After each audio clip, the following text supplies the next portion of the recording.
when you know you've seen it all. And Alice come thinking you'll go far. Back east you dive, don't crawl. Play ethnic jazz to parade your snares on your bug stereo. Bragging that you know how the niggas feel cold and the sun's got so much snow. It's time to taste what you most fear. Right, God will not help you here. Brace yourself, my dear. Brace yourself, my dear. It's a holiday in Cambodia. It's tough, kid, but it's alive. It's a holiday in Cambodia. Don't forget to pack a wife.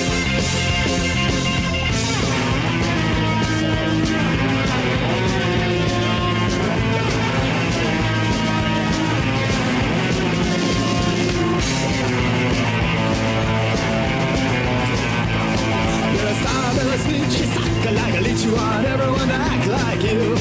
Kiss ass for your bitch so you can get rich, but your boss can switch her off you. Well, you'll work harder with a gun in your back for a bowl of rice a day. Slaves or soldiers till you starve, and your head is skewered on a stake. Now you can go where people are one. Now you can go where they get things done. What you need, my son? What you need, my son? It's a holiday in Cambodia where people dress in black. Need a holiday in Cambodia where no kids ass look around.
Ladies and gentlemen, folks, we're here back on this glorious Saturday to only 17 of you, because I guess Everyone, my YouTube is bugging the fuck out. I can't set goals.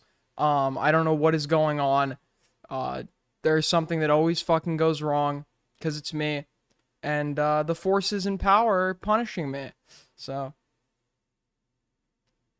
that's just how it is. That's just how it is. We're gonna see how long we go on this one. Obviously, I'm still fucking sleep deprived, but we'll figure it out. Okay, we'll figure it out. We've got some stuff on the docket, but you know, as always, it helps if you link stuff, which you should do. Holy fall off? Holy fall off. Really, bro. I was overtaken by green, I guess. Why are there rumors about you moaning Miguel in VC1? That sounds about right. I think you got the name slightly off, but that does sound like something I'd do. $2 from G's. Looking good, Aiden. Thank you. Yeah, I still have not gotten a haircut. I haven't gotten a haircut since I've fucking been in Europe, dude. Why are your eyes so red? Well, I challenge you, Noid, to stay up for 24 hours and have eyes that are not red. No, dude, it's just from all, like, the weed I'm smoking. I'm just, like, sitting here smoking straight ganja all day.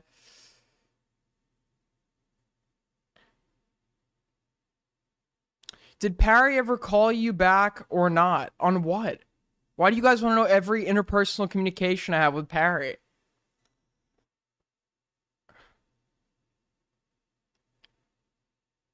But yeah, we've got some stuff today in regards to everybody on Earth. You get this when you have big dramas. Everybody feels the need to give their fucking opinion or chime in as if we ever cared about like what Glup Shido 9000 has to add to this. Like somebody who knew Parlo 3 years ago that is anyone with a personal gripe comes forward when it's a widely hated figure. And I understand why people don't like Parlo. But as I've said many, many a times before, when somebody is publicly disliked, when a billion claims come out about them, you should look at them with even more scrutiny.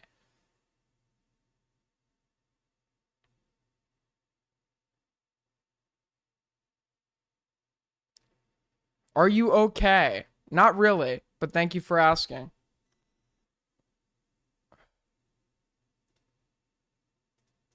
Oh yeah, you're right. I never did do the Gamma debate. Is Parry online? Are you up?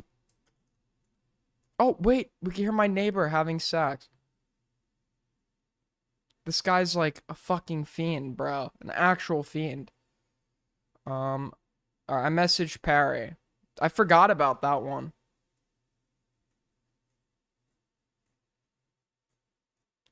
So, to start us off, what the fuck is this? Wait, I'm in Green's video? Wait, what the fuck?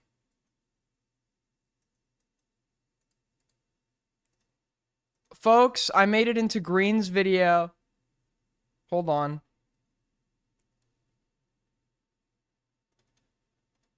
Where's this? Ladies and gentlemen, we did it. We're there. We're in Green's video. I didn't know Green blew up so much.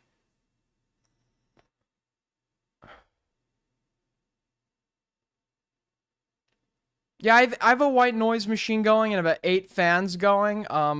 And like I do it's just thin walls because I have a cheap landlord. So I do things on my end to mitigate the spread of noise into my own unit. But my neighbor doesn't seem to understand this, and he thinks that even the noise of talking is, I guess, like too overwhelming. And it's like at that point, I'm sorry, dude. I've accommodated every way I can. It's like a you issue at this point, man. You should get your own white noise machine. You should get fucking earbuds. I don't know what to tell you.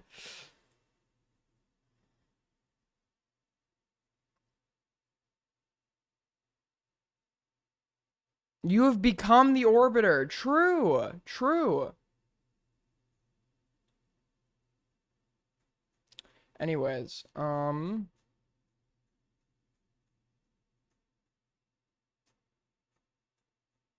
was this thing I was looking for? my god, Dasha Necrophile was fired by her talent agency following a podcast interview with Nick Fuente. Honestly, that looks bad for Fuentes. Because, like, Dasha is, like, an unfunny, talentless, like, human being that just, like, doesn't have any good takes on anything. And it's, like, I honestly don't understand where the appeal of, like, her or her, like, shitty fucking podcast, like, ever was.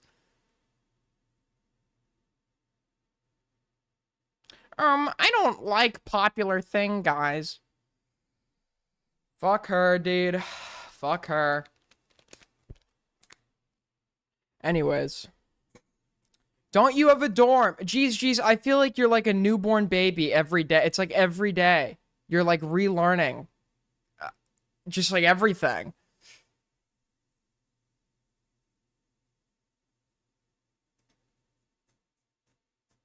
Who is Dasha? Co-host of the Red Scare podcast, which was listened to by insufferable people from New York, insufferable liberal arts students from New York, like Bobka.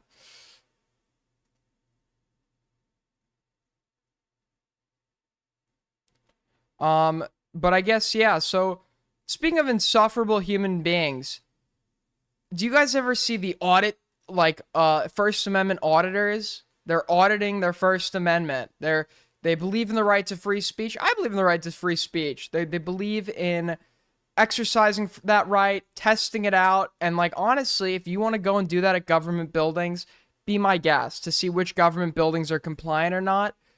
But a lot of a lot of times, even though it's completely legal, these guys will just stand and film random people in public trying to get someone to crash out because it's weird that, like, you're not doing anything, you're just hanging out in public and some rando's, like, filming you. It's legal, right? But just because something's legal doesn't mean it's, like, not obnoxious as fuck and you should become a social pariah for it. But they're, like, auditing the First Amendment.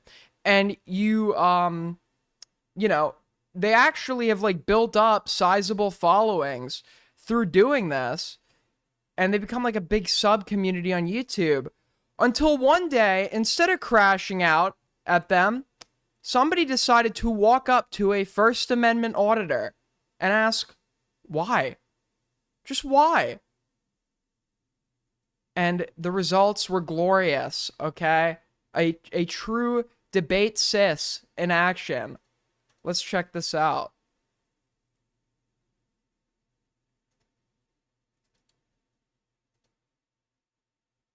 What are you filming? What am I filming? Yes. I'm filming a video. Why can't I fucking hear? There we go. What are you filming? What am I filming? Yes. I'm filming a video. Well, one could assume. There you go. On what? On. May I Wow. ask? Yes, of course you can. Yes. So what I do is I stress test our First Amendment right to the freedom of press. And Yeah, they're testing their First Amendment right. Not what, like, you want to audit the government as a private citizen, be my guest, okay? You want to do that? That's fine. I don't care. But they honestly think they're, like, auditing the First Amendment by just pointing cameras at random people and waiting for somebody to crash out. Like, what have you achieved? What have you accomplished? It's just, like, stressing people out in public for no reason under the guise of protecting the Constitution. But how are you doing that? public. Uh-huh. Would you like to elaborate? What part didn't you understand? Well, you say freedom of press, so that means I assume that you're reporting on something. What's your topic? Right, there you go. This is it. The freedom of press. You don't have a specific topic? No, I just told you. So do you support our freedom of press? Yes. All right, awesome. Well, that's what I'm here to figure out. How do you figure that out? By filming people driving in and out? I'm super curious. Well, I see if people like yourself or business Yeah. owners or police around the area, Come and ask about why you're I see filming? if they respect our First Amendment right to the freedom of press in public. Okay. By what? By filming? What does he think the First Amendment, like, you're protected from prosecution over this. That's great. If I go up and start, like, yelling at somebody in public, like, you're a stupid fat fucking pig to some random person in public, nobody needs to respect that shit. It's legal, but nobody has to fucking respect it, right? And it's okay. It's understandable people would crash out on me. It's understandable why people would just be, like, a little bit, like, anxious. Like, people just don't want to always be online, etc., etc. Why they might be a little anxious being filmed while going about their day-to-day activities, not making themselves of public interest. It's just like obnoxious. So although you're legally permitted to do it, that doesn't mean you're not like some obnoxious asshole. I can explain it to you. I just can't understand it for you. I don't know how many different ways you want me to put it for you, or like what part you're really misunderstanding here. I don't see where the disconnect is. Sure, I'm curious. I want to know more about how your actions are helping to advance that. How my actions are helping to advance that? Yeah. So if you're reporting as the press, like, are you reporting for a website, a newspaper? Social media. All over social for media. Social media. Yep. So you're saying that basically anything posted on social media counts as press? There you go. That's called Is that your stories point? disseminating it to the public. Okay. Yeah, that's called press. The press is like reporting on something though. You're just literally filming like Joanne going to the store. Like, Are there other sort of points you're trying to make? I'm looking for more specific information on what you're trying to achieve. she's not being aggressive. She's not pushing back. She's simply asking questions so that he himself can reach the realization that what he's doing is completely fucking pointless. Well, this is I am it. a big supporter of the. All right. Well, that's what we love to hear. That's what I'm out here doing. I don't understand. But just the fact that somebody comes up and asks and says, yes, I support what you're doing, is what you're attempting to achieve? Well, yes. Yeah, because if you don't exercise your rights, you lose them. Your rights are like muscles. I'm aware. Okay. That's just such cope. That's like total fucking cope. That's a non sequitur. Call him on his non sequitur. They can't just take away a right because you don't use it. What? I guess I'm wondering, like, you don't have anything more specific? You're just going around filming to see if anybody asks why you're filming? Ladies and gentlemen, I have news. The debate is scheduled right now between Perry and Gamma. I received word from Perry that he's okay and ready to go. Gamma says to me, "This is out of nowhere. I'm unprepared and I am streaming." Perfect time then? And prepare for what? What do you need to fucking prepare for? Dude's acting like we're fucking like debating on the economy of Botswana. There's nothing you need to prepare for, sir. What is more important for this guy? Okay. Yeah, Parry's ready. We got Parry while he's up. Later said it was Virginia Giuffre. Giuffre? I don't know. Great stuff, great analysis of Epstein. Who accused Epstein of arranging for her to have sexual encounters with a number of his rich and powerful friends. Giuffre said Trump couldn't have been friendlier. Who died earlier this year, Long insisted that Trump was not among the men who had victimized her. In a court deposition, she said under oath that she didn't believe Trump had any knowledge of Epstein's misconduct with underage girls. And in her recently released memoir, she described meeting Trump only once. When she Great content, man. Truly, banger Kino stuff happening right now. Everyone why this would be the perfect time. What is this? The content cannot happen because I'm live right now. What the fuck is this excuse? You're an 11 viewer shitter. Don't play this. Oh, but it's off the docket. That's not on my docket for today. Parry's ready. The prepare excuse doesn't work when this isn't a debate or argument that requires preparation. The streaming excuse doesn't work because it's not like you're forced to be on a set schedule. When you have 10 viewers, you could cover whatever the fuck you want. Okay? worked as a spa attendant at his Mar-a-Lago club in Palm Beach, Florida, and did not accuse him of wrongdoing. I still don't know how to fucking pronounce this. Giffray? I'm not. He's trying to figure out how to pronounce the name of the main Epstein accuser. I don't feel like searching it up either. Wrote that she was introduced to Trump by her father, who also worked at the club. She described Trump as a friendly and said, okay, don't care. Bunch of redundancies here. I'm gonna try calling him. Republican says emails released to tarnish Trump. White House spokeswoman Caroline... Gamma. Hello? Hello? Gamma, you're live. Yes, I know. I'm aware. What do you need to prepare for? What do I need to prepare for? I'm just, like, not fucking ready to, like, talk right now. I don't really have, like... You're live. You're talking right now. Live, but I'm covering something completely different. So you can't stray off the docket for a few minutes? The no, 10 viewers really care that you stick exactly to schedule? No, I can. You can, so you're not going to run. No. All right, let's do this. I just didn't want to have the buddy. conversation like out of the blue, but sure. Appreciate it.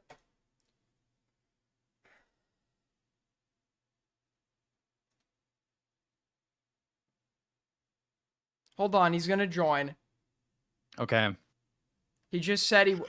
Dude, if he Sigh. flakes, if he flakes again, it's over. Sigh. I need a warm hug. Sigh. Hello. Sigh. What I need a big warm man are to give me you a warm doing, hug. Sigh. fat ass? Who are you talking about? Huh? Nobody. What? He just wait 1 minute. He just responded to me and he said yes. And I said, will you think I have to wait? He said yes. That was like 2 minutes ago. Why is he not picking up? Maybe he needs to get his computer, dude. He's live. What the fuck? Wait, hold on. 1 second. Don't go anywhere. All right. What's up, guys? So I thought you Hello. flaked again. I was about to have an aneurysm. And why? Well, I'm streaming, man. I was in a segment, so you should have told me in advance. There was I'm gonna in be... my segment. Listen, guys. So there's been a lot of animosity between the two of you over the span of a week, 2 weeks ago. No, I don't care anymore. Oh, come on. Accusations were thrown back and forth at one another. Perry, it is evident that you do not like Gamma. Why is this? So is this kind of like an opening statement? Yeah. All right. So hey everyone, it's me, Pro Gaming. I think all of you should go on Discord if you're in Aiden's Discord or any Discord, and right-click on Gamma and press the ignore button or the block button. But you know, the ignore button Hey, you works said just as this, well. move on. Additionally, I think you should go on YouTube. Don't let him interrupt me during my opening statement. Additionally, I think you should go on You said this YouTube. already. It's Gamma, And if you please. find the Gamma, he's Gamma allowed his video opening. He's allowed in his your opening home statement. video. Sorry, continue. If you see a Gamma video in your home feed, your recommended feed, you should right-click and press the three dots and press Do Not Recommend Channel, because Gamma is useless. Now, why is Gamma a loser? Look at any messages from Gamma, you'll see that they're a complete waste of your time. I guess all I have to say other than that is, Gamma, will you delete your YouTube channel? Will I delete my YouTube channel? No, I will not. Delete your YouTube channel. All right, Gamma. Now I will not delete my YouTube now channel. you are entitled to your opening statement. I think Perry is a fat fucking loser who abuses women. Do you think he abuses women? Well, he definitely punched a woman without remorse. He said he was very remorseful to me. Did he? Yep. I pushed him on this in private. He said he does feel remorse. Can we see DMs of that? It was a VC. It was a VC, so you don't have any evidence of that. Well, unless you have something to tarnish my credibility, I mean, I think that he quite literally, I pushed him on this. He stated to me, I said, when I was accusing him of being a psychopath, I said, do you even feel remorse for punching that woman? I'm the one who told you about that too. Why would I lie about it? Well, it wasn't just you who told me about that. It wasn't you who just told me about that. And if I recall correctly, in that VC, you told me that he kind of just like didn't care and he has terrible impulse control. That's not what okay. No, he literally... No, that is what you said. Okay, you just said you think, now you're certain on it. Anyways. Yeah, go ahead. Okay. To be clear, he did tell me that he was remorseful over it, but on the record, Perry, do you feel remorse for punching that woman? I do, yeah. I think that Gamma's like a bitch boy who said he doesn't care and is now going to personal attacks because he's like a loser. I don't know why Gamma says he doesn't care. He spent like 3 hours covering my 1 hour like rant on him. Oh, it wasn't 3 hours. I spent like about an I was hour. making fun of his accent. He was correcting me on how to make fun of his Mexican accent. Well, I wasn't mad. I wasn't mad, but you could like do a little bit better on replicating a Mexican accent. Because there are variations in dialect. There are variations in dialect. What is your response to this, Perry?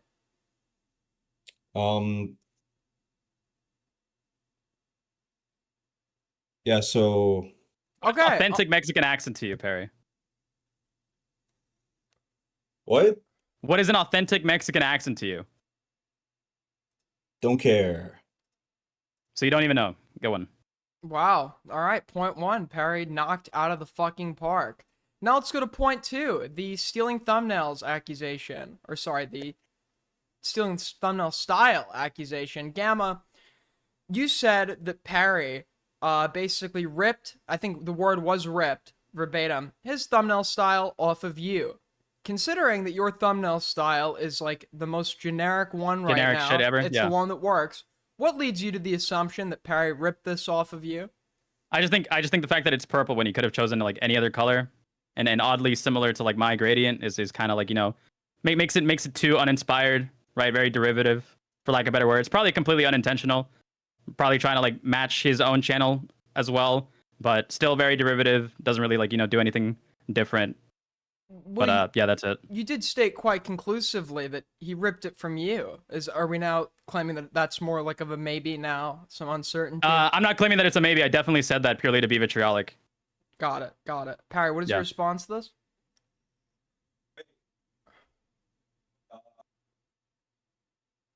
Hello? It's like not what derivative means. It's not what derivative means. Are you not telling me that your thumbnail is not basically like the same as any other popular YouTube channel right now that uses big bold letters to like, you know, convey a thought with somebody as the subject? Are you not deriving from like what other people are doing right now? Perry? What? Why are you on the other side of the fucking room? Mine are better. What's the point? It's a derivative is different from being like inspired by you. You were saying I stole your advice. Your advice was shit. The whole point was that like your advice was obvious and it wasn't useful, and you were going over it saying, "Oh, it works." I never said it doesn't work. Like, and I said that the advice is like, again, completely just advice that anybody could give you generally. You wasted my time. You wasted my time. Exactly. I didn't really waste your time. I don't know how you could call. I don't know how you could call a couple of minutes out of your day like a waste of your time. Oh, literally a waste of time. It doesn't matter how long the waste of time is. You said it. You had interesting advice. It wasn't interesting. It was obvious because you just wanted to, I guess, like try and network with me by giving me obvious advice. Have you considered that I was just trying to be nice? No, because you don't. You always do this. You go to people and you ask either obvious questions that you could easily Google the answers for, or when you're the one starting a conversation, you say, "Oh, I could really help you out with this thing," and then you give the most obvious. Do you have any advice in the world. friends? So now do you have any friends, Perry, in real life? Do you have any friends besides the one? Usually, that, like, I don't say I have this incredible advice. and it's oh, did you know that if you double click, you can. Do you not think that people could like just shit. actively ask for like, you know, Google for like random answers to things instead of just communicating with the people around them? Yeah. Do you not know how to like, you know, how to socialize? Yeah, exactly. And instead of like doing that, you just ask obvious questions, or you pretend to have incredibly insightful information when it's the most obvious stuff in the world. No. And no one should socialize with you anyway. You're like a fucking loser. Gamma, the underlying point is correct, right? Sometimes you do find things to say for the sake of socialization, but you'd like disguise those things to some extent so that they're not forced. It's like me sitting with a group of guys and being like, "So nice weather we've been having," or some shit. Like it's obviously fake. That's really what I was thinking about too. Like the weather shit, right? So that's kind of like what it seems like when you ask the answer to very like obvious shit. When you ask for the answer to very obvious shit or give very obvious advice. That's the criticism. Okay. And in terms of advice thing, I could definitely see it from that regard. But in terms of like, for example, asking people for very obvious shit, like for example, let's use the Max Striker situation as a callback, right? No, I was genuinely curious if he had like any more useful bits of knowledge that he could like tell me about in terms of just editing, I guess, just like, you know, being more effective. Is Max Striker the detransitioner neo-Nazi that edits for Dickers? Sorry. Yes. Sorry, I was supposed to say that. I was supposed to say that. Yeah, same person. Yeah, same person. Continue. Yeah. So I guess sometimes I will ask because I feel like some people might have a little bit more knowledge on certain things, like certain tools. Like, for example, one time I asked Nick Andrews what he uses to do transcript searches, and he quickly told me that it was going to be, he quickly told me it was Philmont, which saved me a lot more time than just like, you know, searching Google and being like, oh, what can I use to like filter through fucking transcripts, right? And he told me that there's effective ways of using it, right? There's just sometimes things that you can get from a conversation that are going to be a lot more in depth than just asking Google and going through like several bits of information. In IC chat, and if you send me like proof that you've blocked or ignored Gamma on Discord, I'll add $5 to my donation goal, guys. How's that? Okay, that's forced and unfunny, Perry. Come on, I know you're better than that. Do you? I do. Gamma, what is the real reason you dislike Perry? What is the real reason I dislike Perry? I think okay, I actually do have somewhat of a good answer for this. Real reason, at first, the guy kind of like just weirded me out. I thought that this guy was just like, you know, busy trying to fuck with people for the sake of fucking with people. which I found very, very like odd to me. But then over time, I realized that that's just kind of like the nature. Why is it odd? Because I'm not I'm a very like non-confrontational person. I'd say I'm like not a very you're like aggressive or like. Yeah, you're like a bitch. You can be non-confrontational without being a bitch. No, you're a bitch. I think like for example, you for example are definitely a confrontational person, but you are 100%. You will complain about the most random things for no reason. No, but you're like a bitch though, even in IC. No, but you're like a bitch regardless. You're like just a bitch regardless. Now you're just like saying no because you it's obviously the case. Well, yeah, because you are a loser bitch that loses every friend that you talk to because nobody likes you. See, now you're bringing up the friend, like, Gamma, you're actually like a failure in every single aspect of your life. And you're just trying to be like, what have you done with your life, Perry, to like that makes you a reasonable person to say that? Much better than you. Man. What have you done? What have you done? What have you done better than you? Editing, you have not given me a straight answer. I've done better. Well, listen, guys. That's not good answer. Well, your life isn't very good. What do you want from me? You have no claims to editing. Your channel's a failure. Your personal life's a failure. You're like a retard. You can't engage with editing. You're like a failure. You're like unintelligent, like unintrospective, unfunny. Unintrospective. Like obviously, I'm better than you in all of these ways. Yeah. Okay, then you are better than me at being introspective. Let's hang on that. So, have you bothered to introspect about why you lost one of your close personal friends? To a femboy. I could do a better job of introspecting than you. Tell me about you, Perry. You've already tried this technique in this argument. Wait, can you tell me? Can you tell me about how you lost your friends and how you almost lost Aiden after sabotaging him with the Nicholas Diorio leaks? Okay. Awkward. Can we introspect on that a little bit? Do you regret your choices? No, because I'm like not a loser. I'm like doing well. Okay, all right. Perry. You understand, like, you don't have to be a loser to regret something, right? What?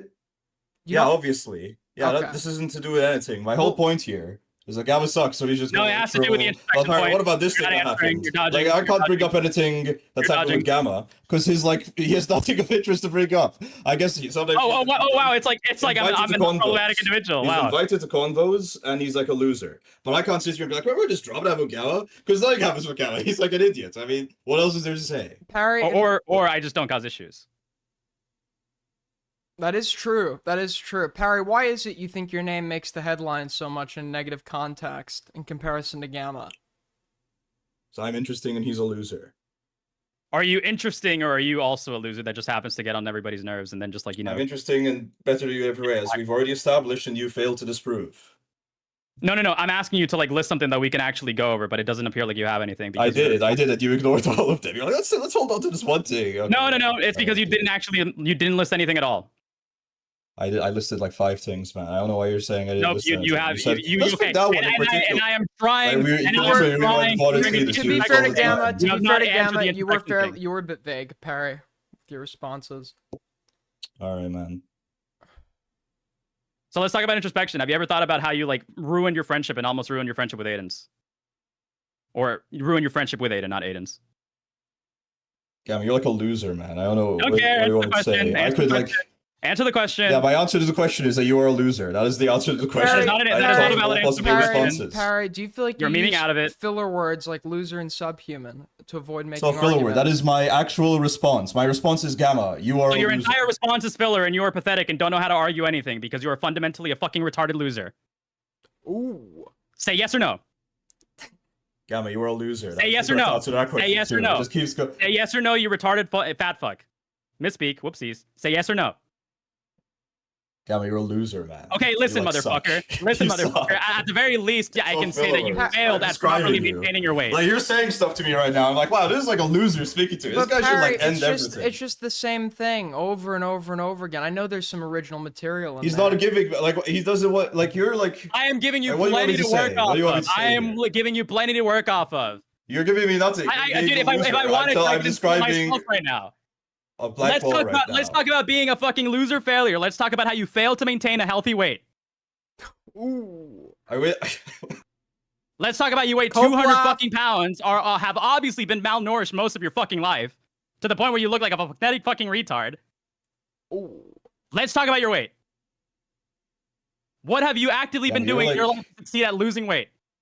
You're like a loser, man. You're like a loser on a Tell me Mexican. what you have been doing in your life actively to succeed at dude. losing weight. There's not even an original insult. It's just the same response. Not even anything funny or original. It's true. He's a loser No Mexican. diversity. Prove me wrong. Oh my You god. are literally not that far off from being Mexican yourself, motherfucker. This is a bad performance, Parry. It's a really bad performance. If your ancestors were just like at least slightly different in whatever regional position, you could have been Mexican at some point within the last 200 years. It's not how. That's not how that worked. But let me comply with it. But okay, go ahead. Maybe if the tectonic plates were different, man. Maybe if your like ancestors happened to migrate yeah.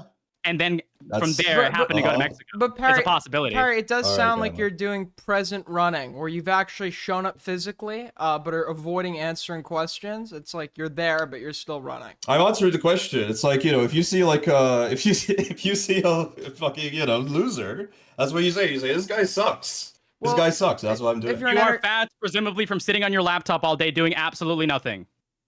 Do you even own a car? Presumably you own a bike, but it doesn't appear like you ride that. Do you own anything worth value in your life? Do you do anything worth value? Do you even have physical value? If can you wake up tomorrow and go to work, or are you fucking happy to do that? And say I'm lesser than you when you are failing in every aspect you are of your fat life. as fuck, and you are pathetic and incapable of having this conversation because you don't even have the intelligence to I'm having it quite well. I'm saying, Gamma, you suck. You're just gonna take it, Parry? Prove I suck. Jan. I mean, I guess so. Oh, dude, this is such a bad showing. What is going on here? What is going on with you right now, man? I was expecting the showdown of the century. How are you letting Gamma take the dub? I'm drinking my Monster right now, and I choked on my drink. Sorry. Okay, thanks for the information. What's going on, Parry? Are you just like something wrong? You're not on your A game?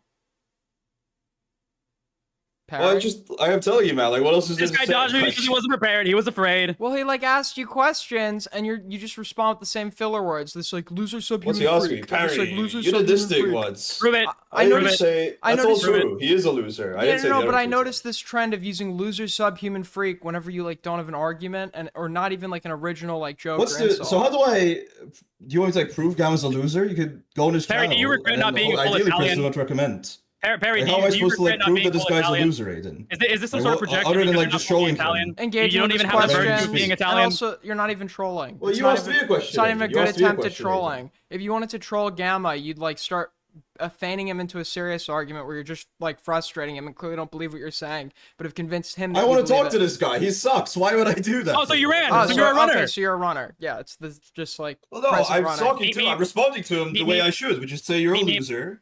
He should like fucking delete his channel. What else do you want me to say? Maybe if you ran as much as you did for me in real life, you would possibly lose, potentially, a grand total of 30 fucking pounds, and that would make a noticeable difference in your life. Ooh. He just told you to get healthy, man. It might be over. Sorry. You're just taking it, man? No fight left in you. This is a sad showing, Parry Cells. I gotta be honest.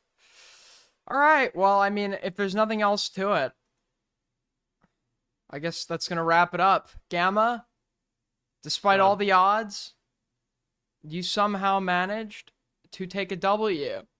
Parry, do some introspection tonight and figure out what's going on that made this debate performance so lackluster. I don't think he has the capabilities to do that. All right. Well, thank you guys for the content. Bye-bye. That was just sad, man. That was just sad.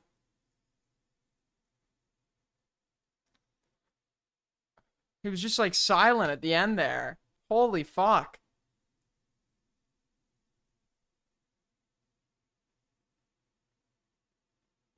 Is this guy like going through a breakup or some shit? What's going on? No, Gamma winning is not even like a W to Gamma because Parry like wasn't even fucking responding. I remember, dude. I remember when this fucking Parry guy. I remember when Parry was like this top tier rage baiter that would join Chud's VC and never ran out of stuff to say because he was probably methed up. it would just be he'd join with morale and he'd start like spitting out this like fucking 800 miles per hour like fake argument against morale to like piss morale off. And it was fucking working, by the way. And it was like, I'm like, who is this guy? What's going on here? So I invited him to play COD. We played COD together. I realized he was quite the character. What's he is fallen from grace. I don't know what's going on, man.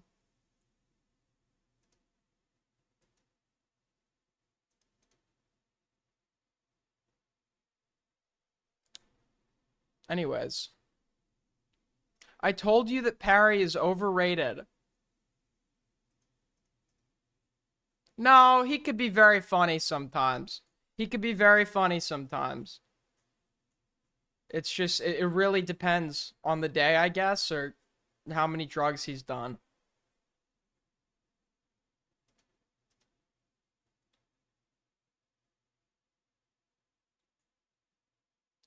Well, in other news, Jack Doherty, okay, America's favorite streamer, who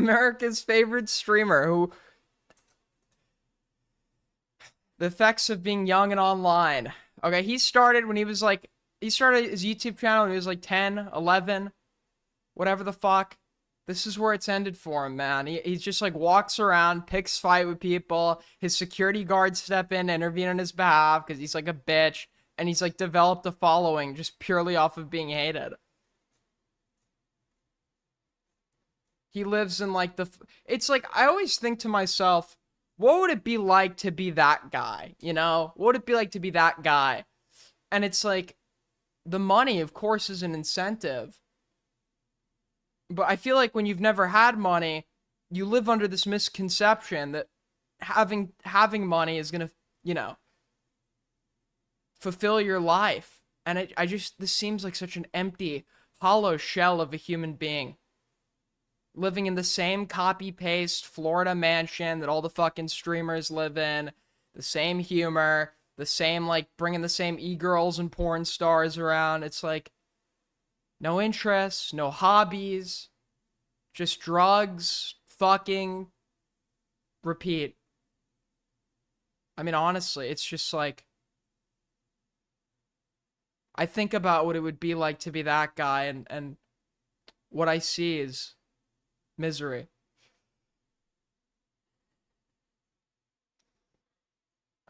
Oh yeah, also, isn't he a fucking pimp?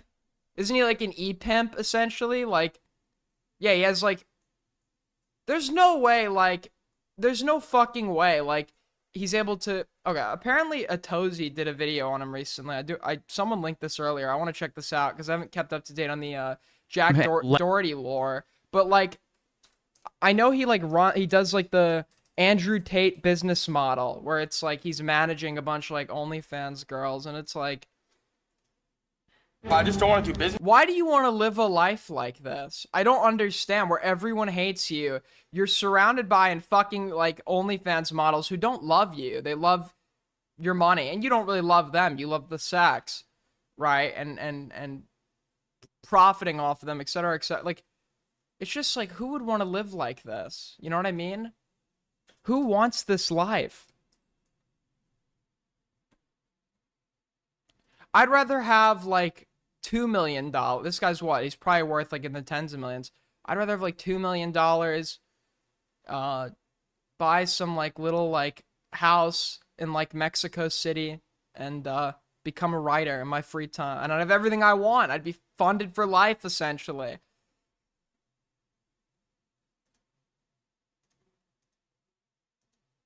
Dude, what the fuck is going on next door? Jack Doherty is the But apparently his career itself has been in decline. Let's check this out. All right.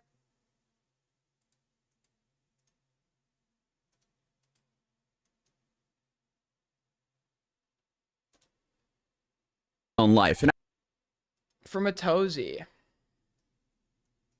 Jack Doherty is the IRL streamer who can't stop destroying his own life. And at this point, nobody even feels bad for him, as he's built an entire career of harassing innocent people in the streets, then hiding behind his bodyguards, using his bodyguards to sucker punch people who call him out, and then exploit young women for his OF business. But I mean, it's safe to say things have gotten so much worse for Jack after his ex-girlfriend. If you had 2 million, would you still... I hate to break it to you, buddy, but when you have curly hair, there's one hairstyle. There are two hairstyles, short and long. Okay, that is the only hairstyles. Sat for When 5 you have like tight fucking curls. hours in 2 different interviews, going through the extremely alarming reality of being in business with Jack. And this ranges from pressuring her into doing OF, to getting her hooked on stimulants, to literally putting her life at risk for content. And just when you think Jack would maybe, you know, take a step back, respond to it, maybe even lay low after dropping something like that. Dude, it's like, you know, I like to party a little bit, but it's like, I don't stay with the people I'm partying with, because like the feeling of waking up the next day, doing it over again, feeling like you just wasted a whole day away because you're waking up at fucking 4, sun's going down in like 2 hours, and you're gonna do the same thing all over again. And it's like, I just like, I hate like being in like the post party or present party environment.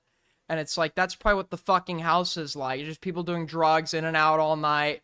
You wake up feeling hungover every fucking day. It's like, it's miserable, dude. It's totally miserable. I guess he just decided to break into TwitchCon without a badge and Yo, 2 from How About Nope. Dude, I'm single-handedly being funded by Canadians. It's like not even a meme anymore. Dude, what the fuck? Listen, Canadian, I'm an honor. Listen, I've appointed myself a spiritual Canadian now. Oh, Canada. What would you write if you were a writer? I've practiced with creative writing a little bit, and then I showed some ideas and got laughed at, and now I keep my creative writing to myself. harass other streamers and even steal someone's microphone, then have a public meltdown afterwards. I don't know. The whole thing just doesn't make sense. Nirvana looking ass. You. The face of that shirt looks like your face on your face. So stupid. Caleb speaking. Go ahead. What? Anything? On that one. What the fuck? Hold on, I can't even hear this shit. But it's like, you guys know what I'm talking about. Like, you know, when they have all the fucking empty bottles on the counter, like one of those houses, man. It's like, you want to be able to go back and like relax, okay? It's just like, you feel like dirty when you're waking up there and shit, and it's like, that's the life this guy lives every day. Into TwitchCon without a badge and harass other streamers and even steal someone's microphone, then have a public meltdown afterwards. I don't know. The whole thing just doesn't make sense. Nirvana looking ass. You. The face of that shirt looks like your face on your face. So stupid. Caleb speaking. Go ahead. What? Can you speak? Then on that one. You got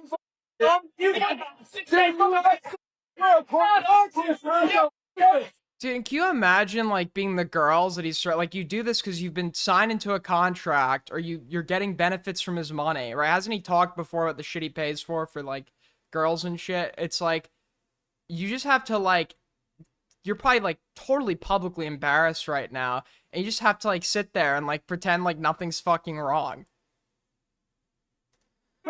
And all of that just happened in like the last 2 weeks. But I mean, overall, it's 5 from Bobby B. Aiden, in some timeline, this could have been you. There's no timeline where this would have been me. If Jack is worth tens of millions, why does he sell his own hole on OnlyFans? Because people like Jack, and these are typically people that do make a lot of money. They're in the entrepreneurial mindset. There is never too much money to make. Any route, there's probably other reasons for him doing it as well. But any fucking route where like you can make money, you take it, right? Like he's in like the grind set or whatever the fuck, where the grind set is really just like selling your soul and other people's in the process for the sake of monetary profit. But it's just like always like how to make as much money as possible, and any method that's there, you're taking it.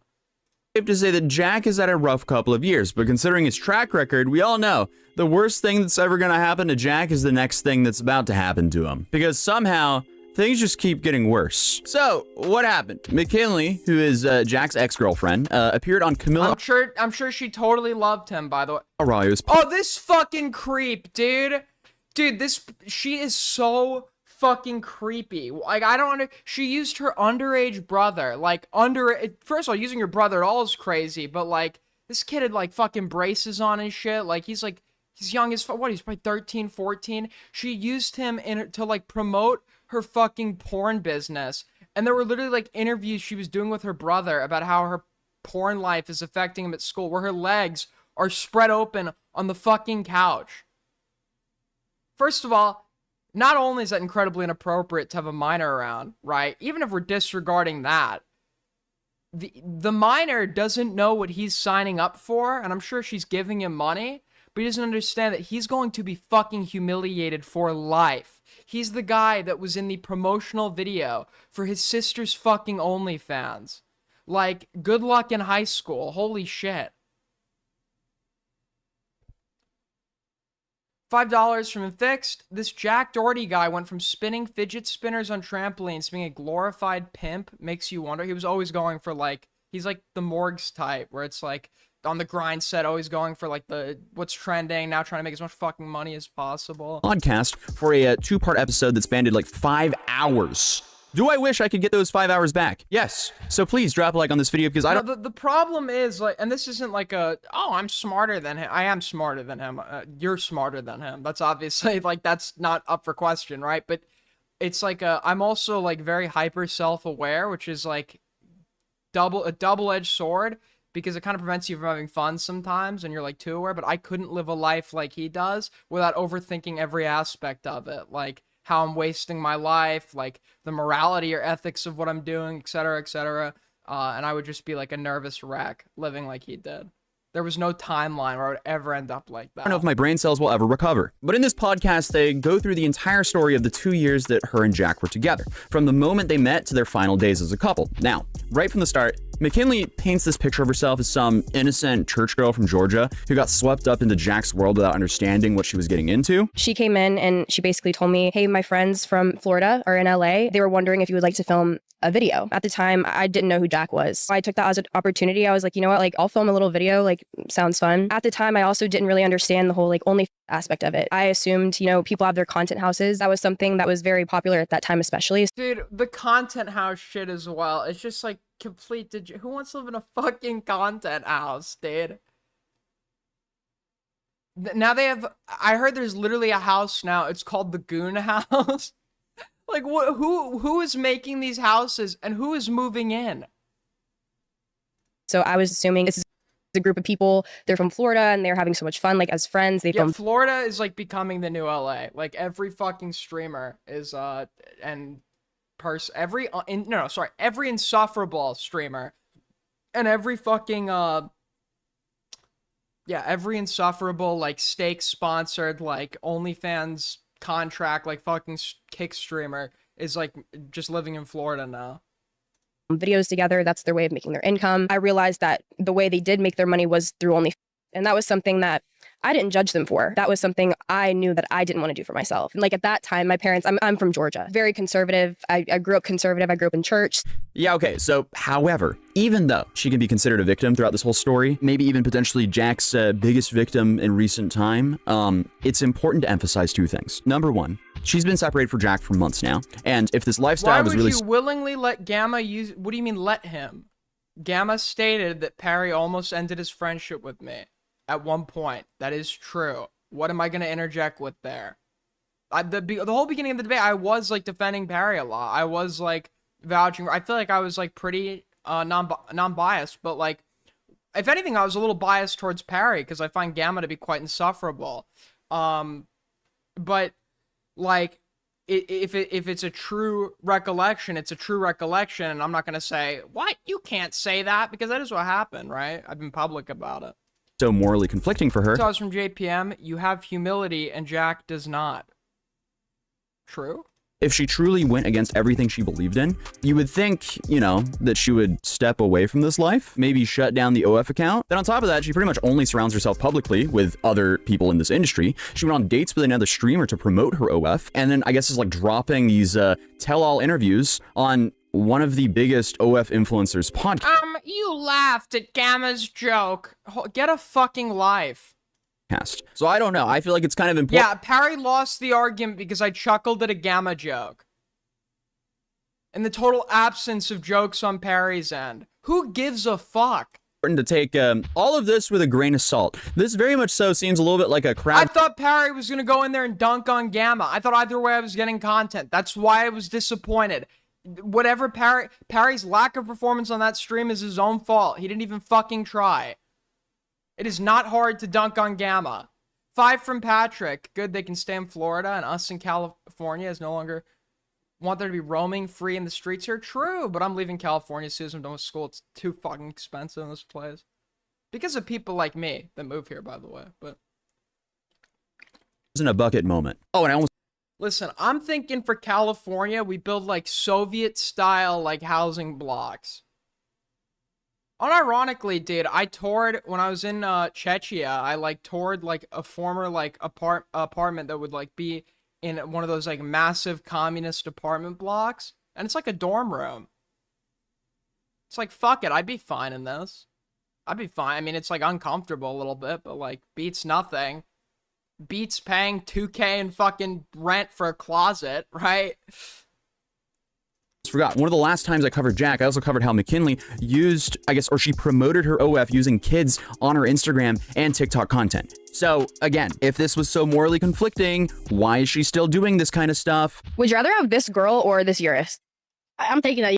Because money overrides her morals. She probably makes a fuck ton of money doing this. And yes, in even if people's underlying morality in many cases will be subverted by the temptation of money and financial gain. It just happens. Eurus? Yeah. All right. Would you rather have this girl or this McLaren? McLaren? Oh, okay. All right. Well, sorry. Can we ban, like, porn stars from filming with, like, kids in their fucking social media content? Like, dude. All right. Would you rather have this girl or this blue Lambo? Lambo. Still? Still. Not good enough for you? No. Oh my gosh. And then there was also that whole mess of making up stories about dating Mr. Beast for clout. Who's the most famous person you've done it with? I actually only have one body, and it was Mr. Beast. Mr. Beast? Yeah. There's no way. Yeah, he's like my only body, but I have herpes now. Are you kidding me? He really unleashed the beast. Yeah, he unleashed my beast. There's just so much stuff that's just so unbelievably stupid and pathetic that has gone into her marketing and whole content style. So again, this is... Yeah, dude, I'm sure it was Mr. Beast specifically that gave you herpes, and I'm sure you only have one... Sure, you only have a single body to your name. So fucking true. She doesn't understand that, like, herpes can be transmitted through kissing, right? why I just take everything with a grain of salt from all these people, because so much of the stuff they do is just outright disgusting. And I guess you could argue that a lot of that was recorded while she was being managed by Jack's OF management company, but still, at the end of the day, she was the one who sat there and recorded. So again, nobody is completely innocent here, but even with all that said, it doesn't mean that what she revealed isn't worth analyzing, because honestly, most of it is pretty disturbing, and a lot of it lines up with what people have been speculating about. Who watches this shit? Me. When I want to learn what's going on and don't want to do the research, people like this are very fucking convenient. Listen, Atozy, he summarizes drama. There's nothing, I don't think he makes good jokes or adds anything personality-wise worthwhile in here, but he's making his bag. He's providing useful content for people like me to leech off of. He had a kid, I think, last year, 2 years ago. I mean, he's living his best life. He's making money, not doing anything harmful. I say let him make it. Jack for years. Yes, Jack is essentially a pimp. He's a legal pimp. Which, permitting things like this creates room for all sorts of, predatory or exploitative dynamics. So, the interview kicks off with McKinley talking about how she met Jack and what their relationship was like in the beginning. And pretty quickly, we start noticing a pattern. You seem to know... Wait. You think I know a lot about herpes because I know that herpes can be spread by kissing. You think that means I know a lot about herpes? She keeps circling back to this idea that Jack made her feel special and cared for her, but then, in the same breath... I know about fucking Ebola virus. I know about prion diseases. Okay, I know a bit about prion diseases. I know about brain-eating amoebas. Doesn't mean I'm fucking infected. When I came back from Vegas, why I kept giving him chance after chance, even though I was kind of seeing things... Oh, he meant who watches Jack? Got it. That were crossing, boundaries that I would have never let happen in a normal relationship. But again, this is not normal because he was, so involved with social media, and that was something that I actually... You abandon any sense of normalcy when you get involved in this fucking life. Especially when you move into a content house, you've now accepted that, there is no normal life to maintain. It's over, dude. It's fucking over. Looked up to. He was... Is that why your hair is why my hair is curly? Why I have curly hair? Honestly, it feels like some people just, self-report that they've never fucking left the house when, they're amazed, it's the invention of fucking sliced bread when they see different hair types. It's honestly, it's crazy. An illusion that he cared for me and that he was a genuine caring... like bovine spongiform encephalopathy. Yeah, Creutzfeldt-Jakob. Or mad cow disease. Yes. Yes. Which is why, if you received blood in England between certain dates, I don't think you're allowed to donate blood in the United States. Or if you were, I'm pretty sure, no, if you were in England within certain, no, if you were in England on certain dates, you're not allowed to donate blood in the United States, because England, the farmers were cutting costs by essentially feeding cows food that had cows in it. Cannibalism, which obviously spread the prion disease into the cows, and then tainted the beef. And then I think it was like, what, 40 people died of mad cow disease in England. It was like a huge outbreak, a huge controversy, and a ton of cows had to be slaughtered, which like fucked the economy.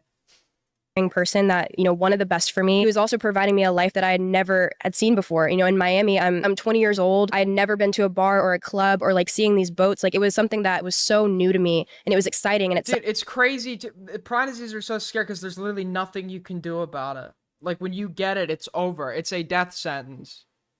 Hell, even rabies, after it's become symptomatic, there is still a chance you could live. I think there's been like 1 or 2 documented cases where people have survived post-symptomatic rabies. Prion diseases, it's like a fucking death sentence.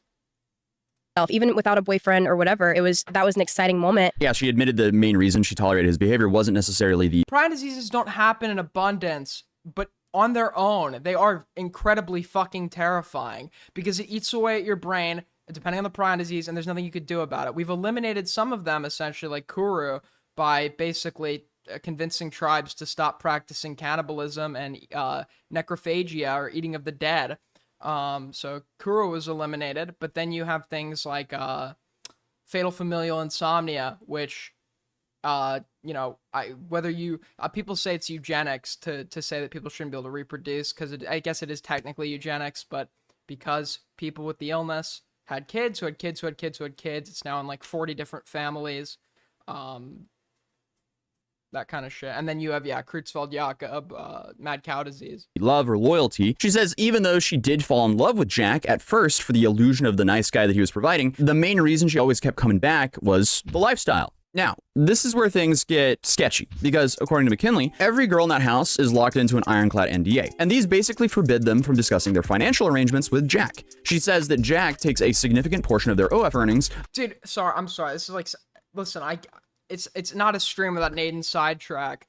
Fatal familial insomnia is fucking terrifying, because you could have the gene, not know it, and then one day or not the gene, the prion, and then one day out of nowhere in your adult life it starts, and you have trouble sleeping, and then the trouble sleeping becomes you're unable to achieve REM sleep, and in essence, once it's begun, and there's no way to stop it from beginning, you will never sleep again. You will never achieve REM sleep again. So you will literally sit there, unless you're euthanized, and like wither away and die, because you can't sleep. Your brain will like erode and get dementia and shit, and then eventually, of course, your body you'll lose a bunch of weight, and then you'll die. There was some guy that tried to beat it, and he was one of the longer living people with a diagnosis, but it comes and it kills you eventually in a fucking miserable way. It's ridiculous that not all states have like right to die. It's an issue I'm I'm a big fan of Dr. Jack Kevorkian. I believe if you're terminally ill, you should have the right to take your own life. I think that's a very important issue. But nobody can actually say how much, because that would be breaking the agreements. And if you break those agreements, that could mean lawsuits. A few weeks pass. I'm still doing my things. I'm getting sent, clothes, and I'm modeling the clothes, and I'm doing brand deals. I remember one of the girls had a conversation with him and just said, "What value does she bring to you?" She brings no value. She makes you no money. She was like, all she does is take selfies, and she's around the house, and she does this. She's unemployed. She doesn't do anything. She doesn't make you any money. That's when I started piecing together that they make money from only, but he also takes a large chunk. And I never knew what chunk of money was taken, because he has everyone on NDAs. They were unable to talk about it. Do you not get tired with fatal familial insomnia? No, you do get tired. You just can't sleep. And like, let's say, they can sedate you. They can sedate you where it's like, your eyes are closed and there's minimal consciousness, but you're not in like REM sleep. There's no dreams. You're not getting any restorative effects. So you're not really sleeping. you do get tired. But, like, typically, it's not a point of tiredness any of us would know, because when you reach a certain point of tiredness, you'll just pass out. They get beyond that point, and they cannot sleep. But also at the same time, I did have a lot of the girls confide in me because I wasn't involved in the business side of things. And they would just tell me, like, you know, how unhappy they are with the contract that they're in. So you essentially have a full house of young women who can't legally discuss their own income arrangements. And honestly, that doesn't really sound like a content house. That sounds like a different kind of house. And it's a whorehouse. The word that keeps coming up in the discussions about this Okay, that's no disrespect to these young women. I mean, but essentially this guy's a glorified pimp. Right? Whorehouse specifically has negative connotations for them. I think he's the predatory one here in this dynamic. I'm not trying to perpetuate the blame of, like, blaming the women for the OnlyFans shit. I honestly think, like, this is the guys. Like, the reason this is such a lucrative industry is because, like, men literally can't, like, fucking control themselves. Like, or I guess, not even, like, if you don't see an inherent harm, then you don't. And I guess it doesn't necessarily have harm to the men, but to the women, right? I believe there is, like, long-term potential for harm that just isn't, like, justified by any temporary financial gain from the business.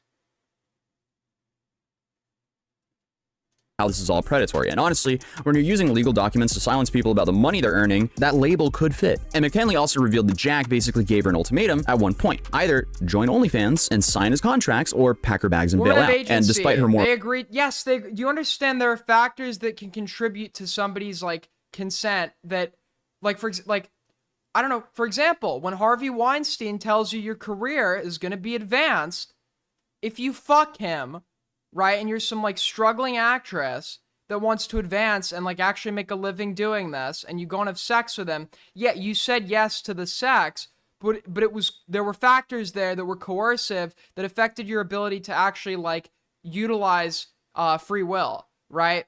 And even though you did say yes, even though you do have agency, right, the person that asked that of you would be utilizing predatory tactics and is exploiting the nature of the power dynamic between the two of you.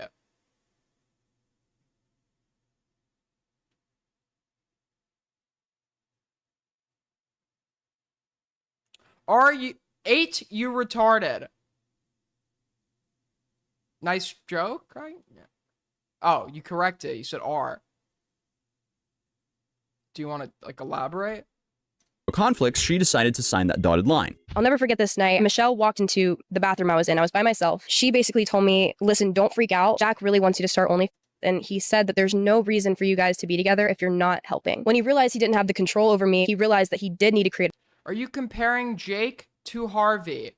Okay, this is what kind of person you people are, because people don't understand fucking comparisons, and it's actually ridiculous. Okay? For example, if I say, hey, an apple is red, and so is a fire hydrant. Both things are red. You're the type of fucking drooling idiot to go and respond and say, but you can't eat a fire hydrant. We're not saying that an apple and a fire hydrant are the same thing. We've isolated some specific quality between the two of them that is comparable. So no, when you do a comparison, you are not saying that the two things in the comparison are the same thing, right? You are isolating a specific quality, okay? And I am utilizing the Harvey Weinstein situation to talk about a coercive dynamic where although somebody agrees to something verbally and exercises their agency and autonomy as an adult, there are factors that hinder their free will. I am saying that in a relationship like Jack Doherty's, there could have also been other factors that potentially hindered their free will, which is why I am watching this. An ultimatum for me, and that was hard for me, and he knew that. He knew what I felt and how I felt about him and the whole situation, and I cried, and I was like, I just need to talk to him. I was thinking, if I go and talk to him and just say, this is how I feel about this, like, he'll respect it again. And like, if he sends me home and doesn't want to, I need to make a video comparing things for fucking idiots, and I'll send it to you, chatter. Don't worry, I'll send it to you. Be with me because of this. I guess it is what it is, but I didn't want to lose that. And that was what I was like prioritizing. It wasn't what I could make on OnlyFans. No idea. I just knew that I really liked this guy and that he was such a safety blanket for me. I felt like. Now, this next part is where things go from sketchy to concerning, because McKinley tells us about Jack's addiction to prescription stimulants. safe. We all know in the back of my mind, I'm a W, and you'd sacrifice everyone else for me. But it's like, it's okay. Only I have to know that. How many points you do? How many? Mom, what the fucking lie, dog? I don't take pills, bro. Mom, I don't do anything. I leave my goggles on, bro. Mom, you know I love you. Mom, that's not funny. You have to go now. You're the best, but dog, you're cool. Okay, I'm going. Bye. I love you, Mom. And it gets worse because according to McKinley, Jack was constantly taking these prescription stimulants to maintain his insane. You were actually a weed brain autist. You're the guy that can't type a single fucking sentence in my chat without omitting a letter or misspelling something, because you clearly have like either visual problems or it's a sign of the like negative IQ that you demonstrated by not understanding the most basic concept that has existed since before fucking ancient Greece of comparisons, comparing two things. I just had to explain that to you. You, presumably a grown adult. Content schedule. And when she asked him how he kept up with everything, he told her that he was using these pills and suggested that she should use them too. Apparently he also said that she would be way more successful if she used them. And since she felt pressured to be whatever Jack wanted her to be, she started taking them regularly. I also want to say the second I signed to him, disrespect started showing. He was not as respectful as he was in the beginning, never went on dates. We never did anything like how we did in the past. He was strictly just content. So okay, pretending like I did not just explain why his criticism of the comparison, because thing B is extreme in general and thing A isn't, why that would be invalid and inherently demonstrates a misunderstanding of what a comparison is. Okay, I spent 2 seconds talking about the spelling mistake. I spent 2 minutes talking about the substance of the argument. So, you as well are a fucking retard. I was like, how do you keep up with all of this stuff? I'm exhausted. Like, how do you continue to do this? And he was like, like, you should try. He's like, you will be successful. I'm not proud of it at all, but I had a horrible addiction dating him. Also, it's like when Jack's face is somewhere, I was always there. I had to keep up with him without that substance. And when I did that, I felt more motivated. I'm not on it anymore, thankfully, but that ruined my life. I couldn't function without it. And honestly, people really don't talk enough about how dangerous stimulants can be for your heart and brain, especially taking them when you don't medically require them. That is a slippery slope. I've had friends my age all right. a heart failure because of medically prescribed stimulants. I've also had friends who've completely destroyed their relationships with people because they become so robotic and neglect their loved ones. But stimulant use is unfortunately incredibly normal now, and you see it with a bunch of creators, streamers, and any other high-paying jobs that we get it require long hours of focus. But I guess it's kind of like with anything with life. Some people will use whatever they can do to give themselves an advantage. But also in life, there's no real such thing as a free lunch, because they definitely come with awful side effects if you're not careful. But continuing the story, every morning before she could even misinformation, fake news, this guy's a faker.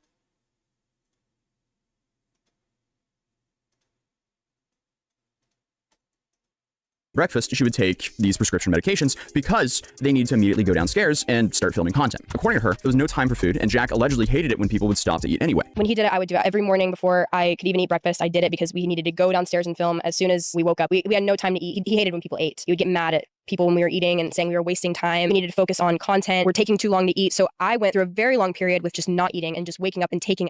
So now we're looking at a situation where Jack isn't just allegedly abusing stimulants himself, he's allegedly getting young women around him dependent on it so they can maintain the content production schedule and keep up with their output. And honestly, if this is true, that's pretty dark. McKinley says that she's clean now, but admits the addiction destroyed her life while she was living there. And honestly, that explains so much about the manic energy that we see coming out of that house. I remember so many comments on my videos on him saying that Jack looked completely out of it. And porn artists use stimulants like ecstasy in order to keep going from, oh yeah, because it ups your sex drive.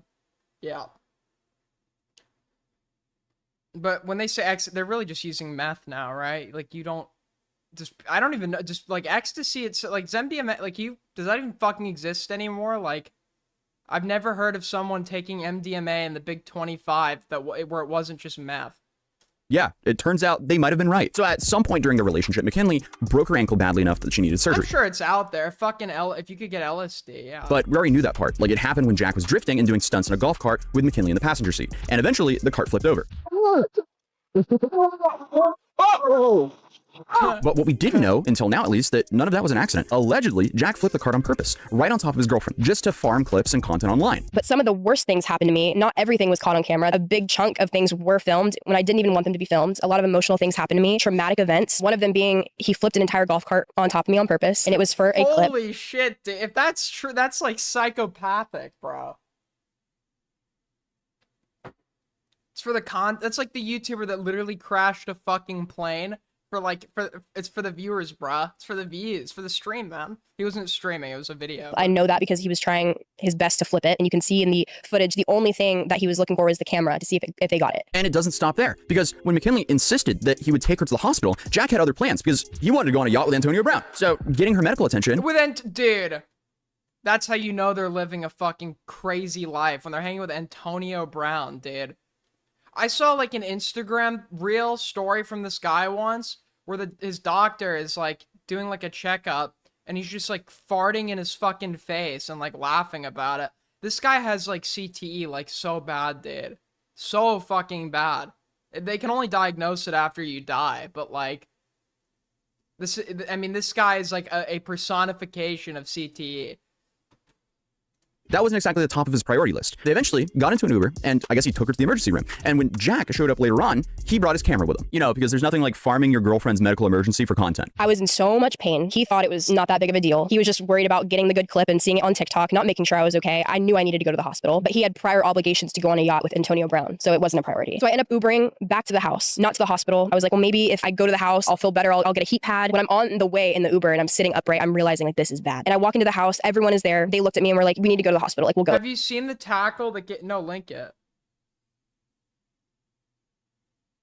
It's not necessarily, that's the thing about CTE. It's not one, it's like, CTE is like repeated, like the accumulation of repeated blows instead of like one. I'm pretty sure one big thing can worsen it, if I remember correctly. But it's actually like, what separates it from like a concussion, like just merely being a concussion, is like the repetitive nature of the blows to the head, which is why it's found in like sports, because that's a part of their job.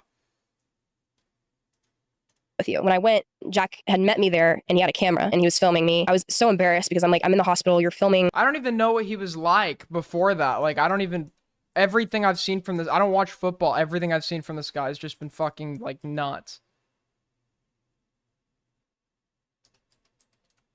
Hold on, I found the video.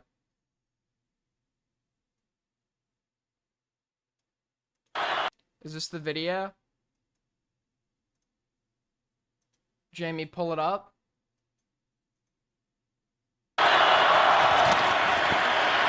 Roethlisberger from the pocket, middle of the field, incomplete. Personal foul. Oh, that's him. Sorry, I missed it. Roethlisberger from the pocket, middle of the field, incomplete. Okay, I barely saw shit. Oh, there we go. Oh my goodness. The whole time it seemed like Vontaze perfect, and yes. Oh my goodness. Oh, fuck, dude. Because it's not like the actual hitting your head part that like makes the it's like the head the brain, because the brain is suspended in cerebral fluid in the skull. So when your head takes the impact, the brain rattles and bounces against the fucking skull. So even though a helmet can absorb some of that impact, like what that is, like brain is going to be rattling in his skull. Yeah, that's going to cause a fucking concussion.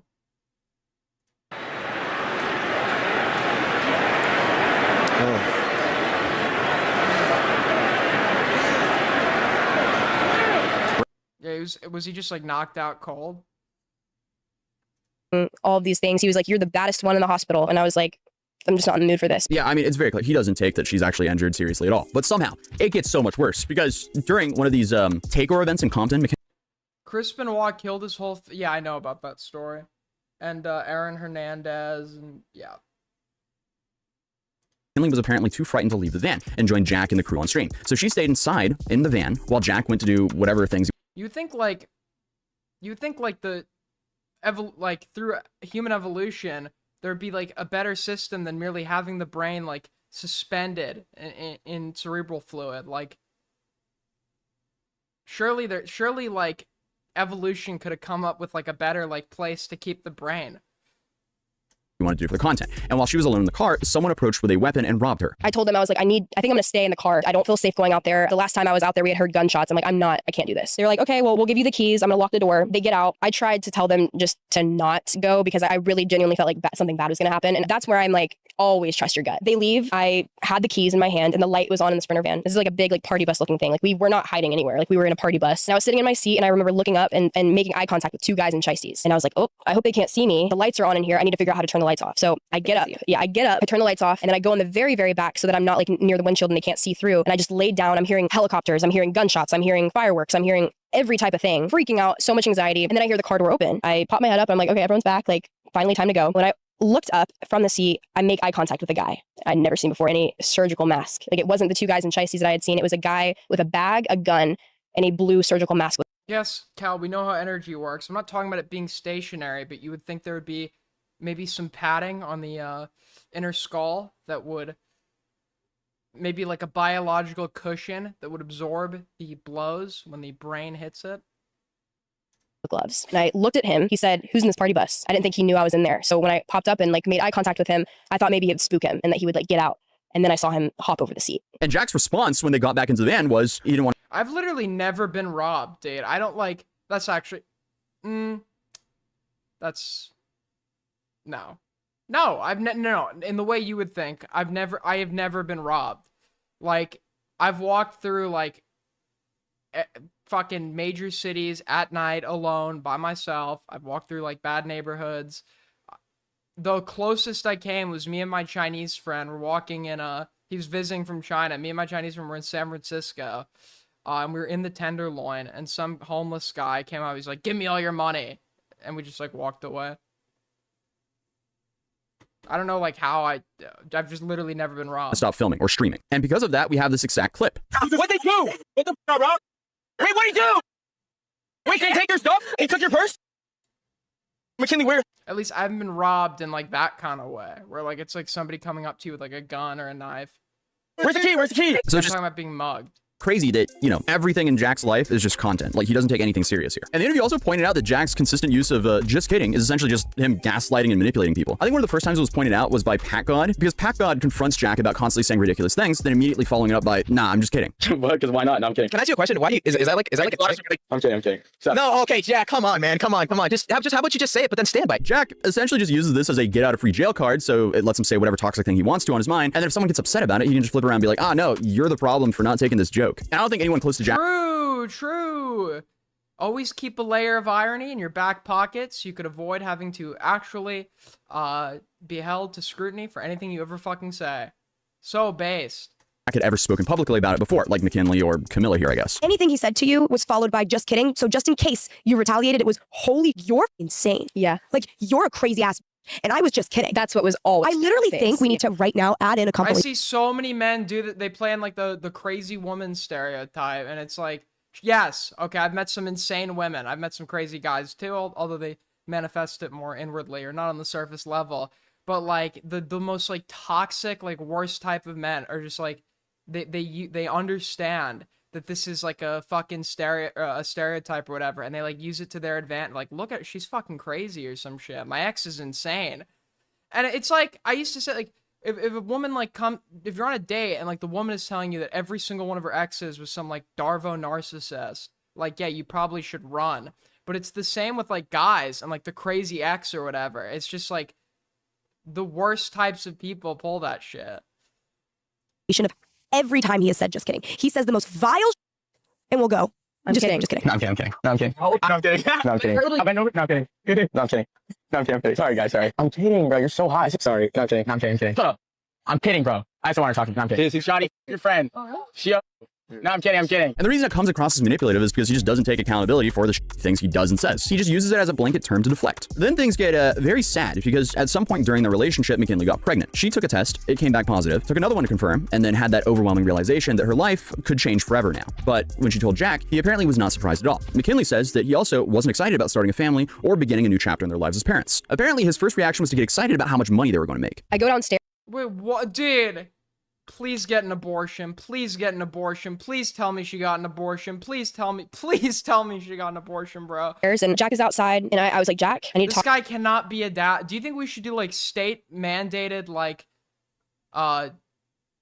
sterilization on certain men, dude? To you, and this guy cannot be a parent, bro. I told him, and he didn't seem surprised whatsoever. He was like, W. He literally was excited over the fact that we were going to make the most money we've ever made in our lives. It wasn't because he was excited to have a baby with me and have a family and start a new era. It was, oh my gosh, we're going to start a family YouTube channel, and you're going to make so much money when you're pregnant and you have a like, you have to fucking like struggle to grow up, I think, and like he's never like had that struggle, like he's never emotionally, like he's never like had to go through like emotional struggle or like significant barrier that's actually like led to him growing up. So the fucking like pampered child becomes an adult narcissist.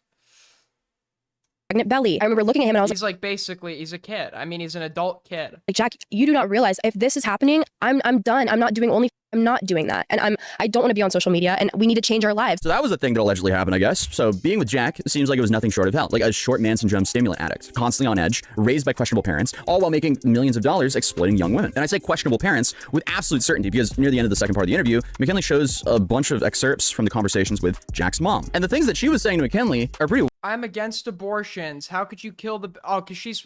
I remember about it. His mom is like Polish or something. So she's probably like devoutly Catholic. Maybe not... No, obviously not devoutly. It's like... But it's like... How could like a Polish Catholic raise a son like this? Maybe he say on a text message, I'm going to smash your car, I'm going to punch you in the face. He was upset. I don't blame him. To say that whatever you've done to him, I would protect him from now on and trust. Oh, this is how, dude, this is insight into how Jack Doherty was created. It's like you have these parents that essentially they're like perpetual sweepers. They believe good parenting is always making sure your kid is happy and like defending them on everything and coming to your kid. You create Jack Dohertys. People know someone that's like real who like the fucking, the mom just comes to defense on everything.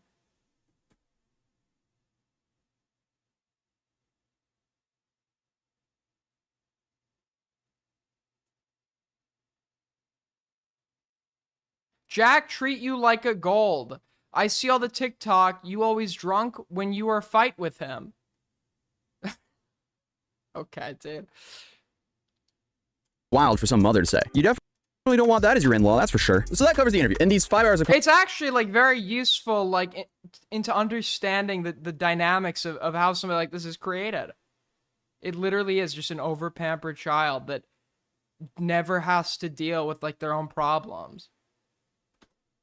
Content, there are a few more points the girls discuss about the last 2 years, like the time Jack withdrew over 300 grand from their joint account he shared with McKinley on the very day that she was going to buy a car, and instead he spent that money on a house that she never even wanted. And this is without even consulting her. That same day I bought my car, Jack and I had a joint bank account. We shared a bank account. He would take the money from only put it into this joint bank account and take his cut of money. But when I went into my account, I realized that all my money was gone before I even could wire the money for my car. The day I was buying my car, I went into that bank account, which was where I was gonna use that money to buy my car. I looked at it and it was all gone. And I was like, what? Like I was so confused. Thank goodness I had money in my other accounts because I was making YouTube money. So I was able to wire the money for the car. He took that money from me and put it into the house. How much? I want to say $300,000. And then on top of that, apparently Jack was always calm in front of the camera, and then as soon as the cameras were off... Dude, when I was like a little kid, I would think like, I'm gonna have kids and like let them do whatever they want and stay up late and like no homework and shit, obviously because I was a kid myself.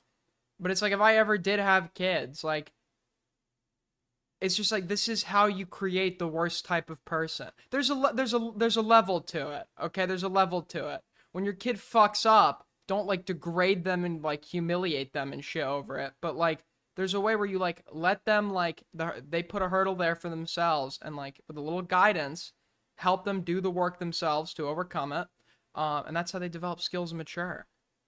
When you're just going and doing it all for them, like you're just creating somebody that will never know or understand how to deal with a problem in their life. Became verbally aggressive and even escalated to physical aggression once. Listen, I think I'd be a good dad. I actually think I'd be a good dad. I don't want kids, but I think I'd be a good dad.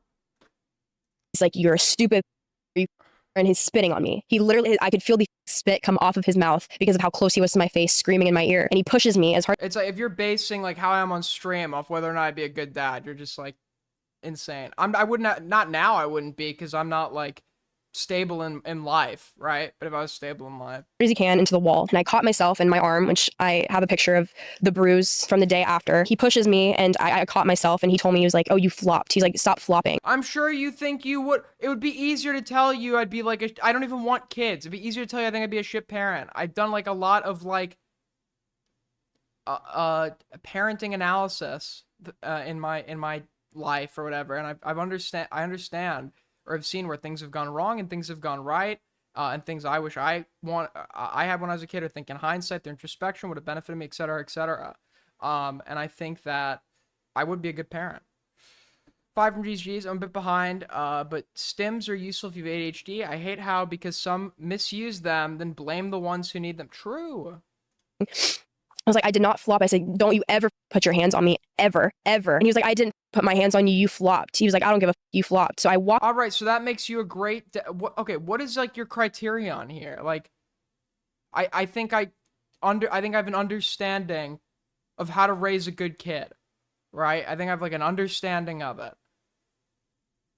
Obviously, that would also require a lot of other things in my life, like further maturity, financial stability, etc., that wouldn't make me great right now. But I think if I was to reach that point, I think I would be a decent dad. Outside to the outside balcony. I just remember I was on my phone. I think I had texted Michelle on Snapchat, and I was like, "Bro, like I need to get the out of here." But now, as of the timing couldn't be worse, literally right as this interview started blowing up online, Jack decided to not address it at all, but actually just go to TwitchCon without a pass, sneak in, and start causing some chaos. Can't let the door. Look at the door. This is crazy. I've never experienced it. I'm gonna FaceTime mother and father. And I guess his opening move was to walk up to some random streamers such as Peach Jars and start throwing around homophobic and transphobic slurs like he's trying to hit some sort of like offensive content bingo card. Then, when people called him out for essentially being a scumbag, he tried to argue that he could be offensive like that because his brother's gay. I'm kidding, but like my brother's gay. The fact two guys at once. How can I be homophobic? You don't know anything. You're just a woman. If you knocked a girl up like in the next month, could you handle it? That would never happen. But I would make it work. I would never, like, even if I was like, if I had to drop literally everything in my life, I would find a way to make it work, because I have a strong belief that a kid needs two parents, and I would not want to like co-parent and pay child support from a fucking distance or some shit. So I would, you know, it wouldn't be expected. I think that it would be a major hurdle, but I would find a way, even if it meant I had to stop everything else, I would find a way to make it work. You can still be homophobic. Oh, and what are you? Homosexual? Reasonable human being. How am I homophobic? I love my brother. You're not just hear all the slurs. So what doesn't mean I'm homophobic just because I say yeah, I'm homophobic? I'm homophobic. What was reasonable? Nothing's gonna happen to me. That's the problem. No, I'm kidding. My guy, that's not how it works. What? Peach Jars just kept trying to walk away because she clearly didn't want to engage, but Jack followed her around with his camera, trying desperately to get some sort of reaction from her. This will end up backfiring for him because he's the one who ends up giving the reaction in the end. Walking away. She walked up and flicked you off. Yeah, you walked up and flicked me off, bro. You have nothing to say to me. I'm not homophobic. Wait, time out. What if I wasn't homophobic? What else do you have to say against me? Transphobic, homophobic. That's for sure. None of my family members are trans, so. That's why the curls are on the You wish, boy, my dad's 69 and had full head hair. You wish. Now, Timmy, I need a good comeback. I need something from you. And he's doing like the layer of irony where it's like, he's like mocking her. He's actually like the irony bro that's like baiting a reaction. He's totally not mad. He's totally not mad, guys. You're full of hate. I need you to have one good hateful comment on me. Something that makes sense. Something that's true. Because I'm not. I think he's better looking than you. No, because you have nothing to say. You definitely. She's saying mean things to me. Oh, it's not homophobic. I think it's gay, bro. But it's like, that's not a big deal. My brother's gay. I can say. This is a dumb clip you're farming. I can say it. If a word offends you, you can cry about it. During that situation, when things started to escalate, news traveled quickly that Jack was at TwitchCon, and multiple streamers started actively hunting him down. And this wasn't just because Jack has a reputation for being obnoxious, but it was also to confront him about the See, like, being the funny rage baiter, like, requires, like, people to not know that you, in fact, are actually mad. Crypto pump and dump schemes that he's been running over the last year. Because just in case you didn't follow the complete timeline, and all these like Kick Miami streamers, the allegation holds no weight anymore because it's an allegation. The pump and dump allegation means nothing. It means absolutely nothing because like everyone has like every major Kick streamer has done it.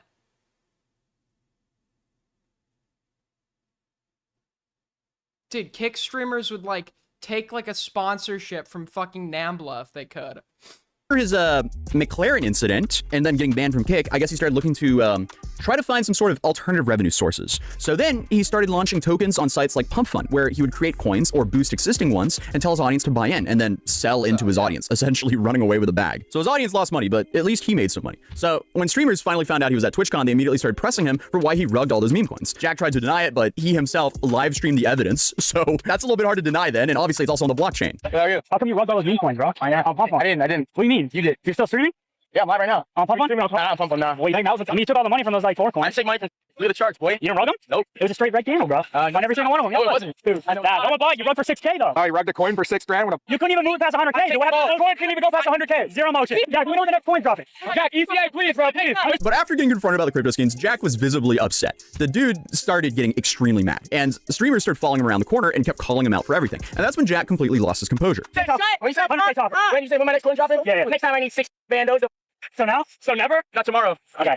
Dude, and it's so funny too, because you could tell like how bruised his ego was, like in front of the girls and shit. He's just like completely humiliated, baited into rage. Dude, it's like so fucking satisfying. Hear that, bro? Huh? 100K top. Wait, what coin you guys? You think you can pop a coin? You're so stupid. You can't let me speak, you idiot. Go ahead. What? Can you speak? Man, bro, you're on that one. Hey, you guys are dumb. You got like 6 Is that Marlon? They have nothing left. They have a rugless. Look at that loser, bro. Which is kind of funny because just, minutes ago, he was following around Peach Stars trying to get some sort of reaction from her. But instead, when the tables turn, it was him providing the reaction that he was looking for. And in case you thought things couldn't get more petty, Jack somehow finds a way, because after the whole crypto confrontation, he was so upset that he actually started stealing equipment from other creators. So Canel Joseph, a YouTuber and streamer who was near TwitchCon, got stopped by one of Jack's girlfriends for an interview. They asked him, hey, what do you think about Jack Doherty? And Canel said this. What are your thoughts on Jack Doherty? He's up. Why? Because True? It's Jack Doherty, bro. He's a bro. True? If he doesn't have no security, bro, he's True? What the fuck? True. On life. And at this point, She ran away, bro. She should have been meaner. So for Canel's face, trying to provoke him, but Canel made it very clear that he wasn't going to fight because that's obvious what Jack wanted. Because at the end of the day, Jack wanted to bait something so his bodyguard could hop in. Your main income maker right there. Jack, I got the Twitch. Twitch is not my main income. Well, then touch me, do something. Why are you stuttering? You nervous? No, Can I touch your heart? Yeah, you shouldn't.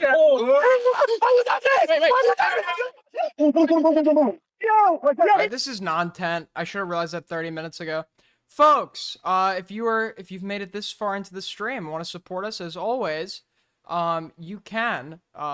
We're a quarter of the way to Streamly goal. For some reason, YouTube on my PC is not working. I can't even set temp goal.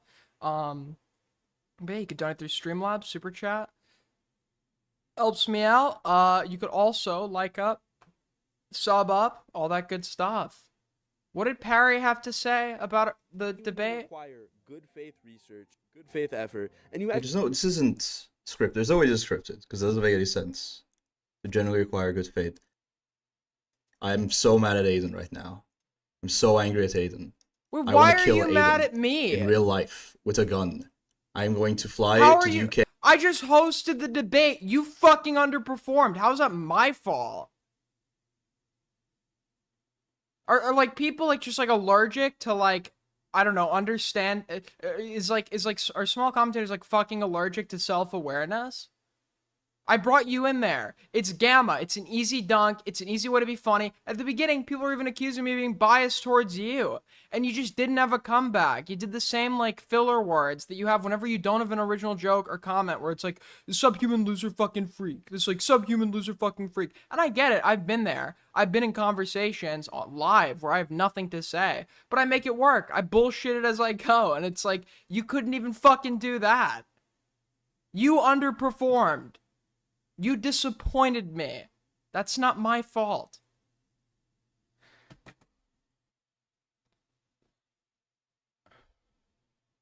Alright, how does the rest of this clip go? Okay, on New Year's, to find Aiden at Heathrow Airport, and I'm going to murder him violently, physically assault Aiden to kill him.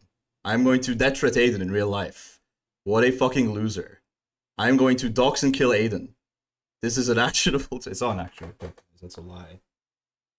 Oh no, he said he was gonna go to the UK for New. Came up with an excuse to take down the VOD. Very forced. Very forced. New Year's. For New Year's, guys. I hate this guy. I hate this guy. I fucked because this retard fucking wasted my time. I'm so angry. What was I supposed to do in the? What was I supposed to do there? Like, hold your hand? You agreed to the conversation happened, you underperformed. You're so angry. I mean, I'm miffed right now. I'm actually miffed right now. What a piece of shit. Fuck Do this not Aiden. This community is an addiction to babying Perry. Perry is 25 years old, okay? His underperformance is his fault, and he needs to do something about it. I'm mad at Perry for actually making my stream more boring with his presence. What about me? What about my feelings? What about I brought you in there expecting some fucking content, you underperformed, took an L to Gamma, immensely disappointed me and the viewers.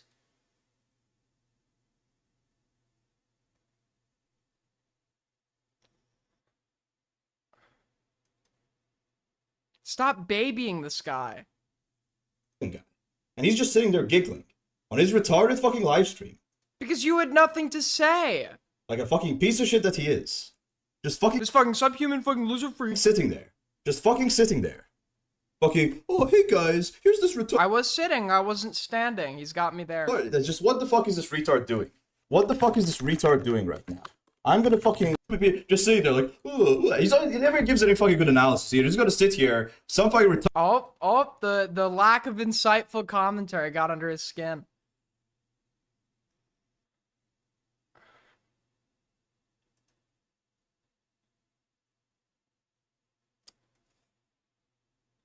A narcissistic injury. Poor Perry. Poor Perry. Let me play the world's smallest violin.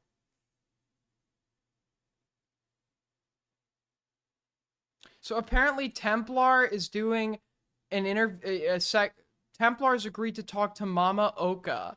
The fucking, like, and this is not, Mama Oka is not trans. A man, somebody who is a man, identifies as a man, who is literally, their Sona is a fat octopus humanoid hybrid with big boobs. A VTuber. That is who Templar has agreed to do an interview with.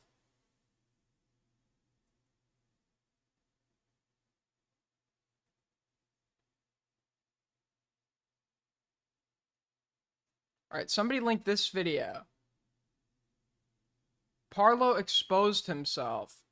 Hello everyone, I'm a little under the weather, so sorry if I sound or talk a little funny. I want to start this off by saying that I believe there's a high chance that Parlo gets something out of being the center of attention and feeling that he's right. Parlo has consistently ignored advice to get off the internet for the betterment of his own mental health, Dude, people really think they do something when, like, you need to get off the internet the internet isn't healthy for you. Saying it to most, like, terminally online, like, wretched freaks who have nothing outside of the internet. It's like, wow, really insightful contribution. Really insightful contributions here. to consistently start or enter fights trying to prove himself correct. I think there's definitely an internet addiction here, This sucks. We're 30 seconds into the video. Is your brain like that fucking rotted from like sitting, scrolling shorts all day, getting your fucking dopamine hit? Also, probably an attention addiction that he may not even realize that's driving his behavior. Tell me what sucks about this. We are 30 seconds in. Nothing has been said yet. There's not enough here to assess whether or not this sucks. There's a very high possibility that he engages in so much arguing and drama to fulfill an ego without even realizing it, especially in this situation. It appears that Parlo's lust for attention and being right, possibly paired with extreme degeneracy, has led to him needlessly revealing a ton of personal info that none of us needed. Alright. Was this just linked to me because my tweet was featured? All of this is so wildly inappropriate, even by his standards, because he's not just being internet toxic like he often is, he's actually wronged his fan base in multiple ways.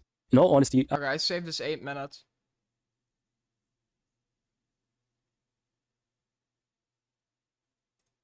So, as I said before, whenever you get like some big, the guy of the week that it's popular to shit on, okay, everybody comes out of the woodwork and likes to give their take, their contribution, their insight, like anyone, like the fucking, I don't know, the maid at the hotel Parlo once stayed at in 2011, etc. They all want to be included, so they all come out. And one of the people that came out, I don't know if this person's like this because I haven't even read the tweet yet, is Parlo's former Discord mod.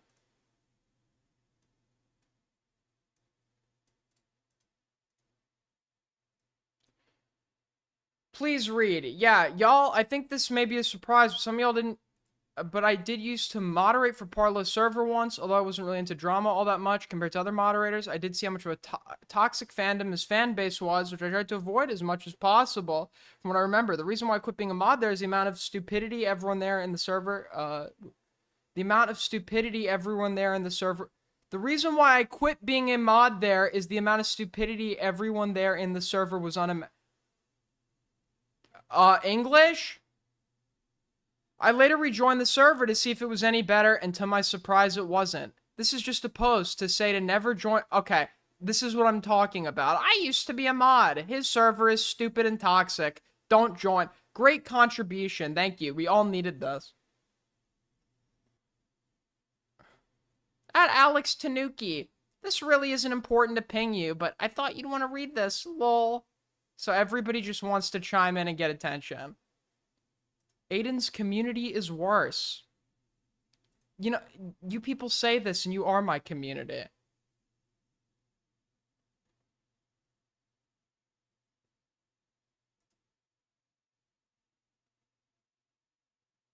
Nice narrate. What would you how'd you want me to read that?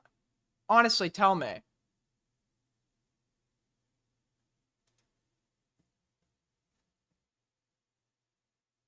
This Alex Tanuki person came out, they were in a call and they're like, it's weird because this person is a total woke scold. Like, white creators are like making it hard for indigenous people like me to be in the community.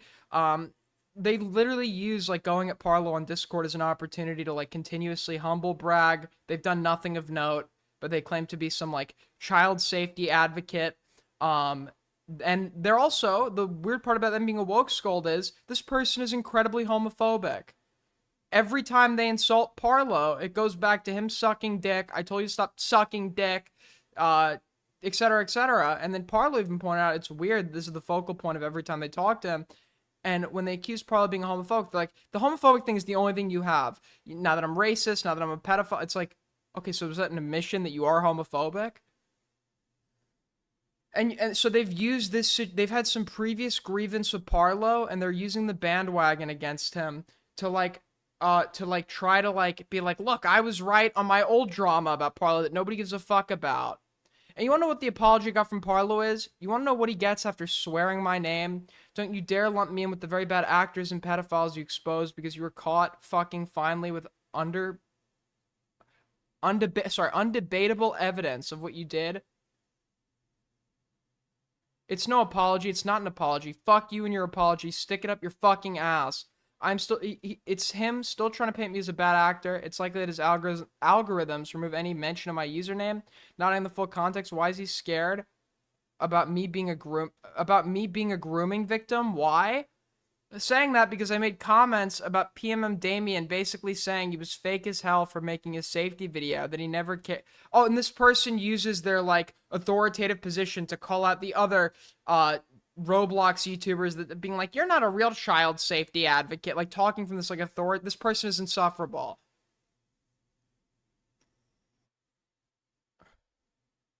She's okay, I'm sorry, but, like, you can be a lesbian and still hate gay people. Or gay men. I never said that. Again, I never said that, but won't actually come out to denounce these claims and tell people who I am instead of Twitter user Alex Tanuki or sexual harasser Alex Tanuki. Why are you scared? I'm not just Twitter user Alex Tanuki. I am Alex Ferrugia, a little woke, but I'm a 21-year-old female, queer, indigenous safety advocate who's done the work. This person is like super... Dickers put it like... This person is essentially like really disgruntled that people like Schlep are the ones that get the attention, that they've never done anything of note. Who has done the work your favorite YouTubers refuse to and don't do it for profit. YouTube channels or fame. I've lost money. I've always stood up for kids and never made a fucking cent and can show receipts. I've stood up when it's hard and made me no money. I don't want your fake ass praise. It means nothing. It means nothing to me after the pure shit I've been through for 4 years of shit, and it never ends because I did the right thing and called the bad actors out. If you think I'm a fucking threat, 13K followers on Twitter, no, YouTube channel or upload actively. Full name is public along with location. And I've never made a cent or gained anything but $19 on Twitter last month. Tell them why. You can't get me on anything. So you'll get it on me being a bitch and woke. Nobody's perfect, motherfucker. Good. Better than negligently texting 12-year-olds and claiming victimhood when you did no effort to research it. Better than not showing the full story and attempt to group me with the exact pedophiles you protect. Made my life hell for 4 years. That's another one. What did he do to this person? You know, let me just DM him. What is the lore here?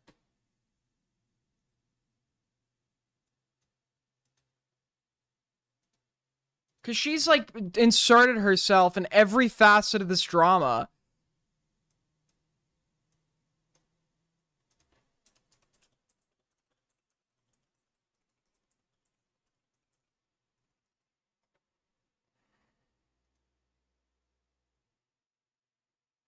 It's hilarious how he still gets praised for calling out bad actors. Nah, been there, done that. Wish I had that luxury, but I'm a bad person and Twitter user because I made comments about a YouTuber using victims as semantics, and I think it's fucking stupid. That black girlfriend who I dated 4 whole years ago and I haven't spoken to in numerous years. Death by association, huh? I hate arguing and I hate doing this because it makes me mad and distracted. This is so dumb. Parlo's getting hate for an unrelated situation. Your tweet got likes in that situation. Nobody cares about any of this. Who the fuck are you?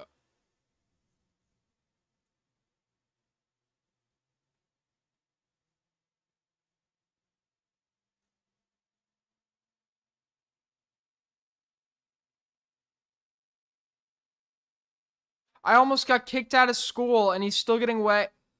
How am I? Okay, what did he do to you?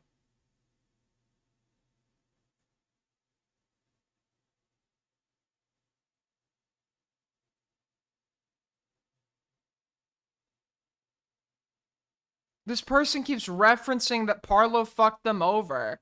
I've never heard, like, any details.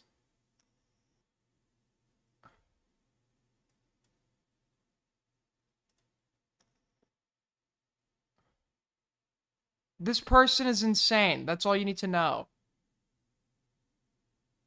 They saw that Parlo was getting hate, and they wanted to, like, their, like, former grievances with Parlo. Okay, here it is. Let me start with the actual issue. Parlo is... Wait, okay. So this person who's been inserting herself into the Parlo situation, insinuating that Parlo ruined her life, has finally come out with a video explaining what happened. Let's take a look. Me, and your favorite YouTubers helped him destroy my life. This is the beginning, not my childhood. Why are you filming in a bed? Not trauma. These lies. For years, Parlo pushed claims about me that he knew were false. These lies. Homophobic as a lesbian? You can hate gay men as a lesbian, and before I even made that accusation, I could see it. I saw the messages. You seem to constantly denigrate him for sucking dick. That's like been the main focal point of all your ad hominem against him. And you didn't even deny it when he brought it up to you.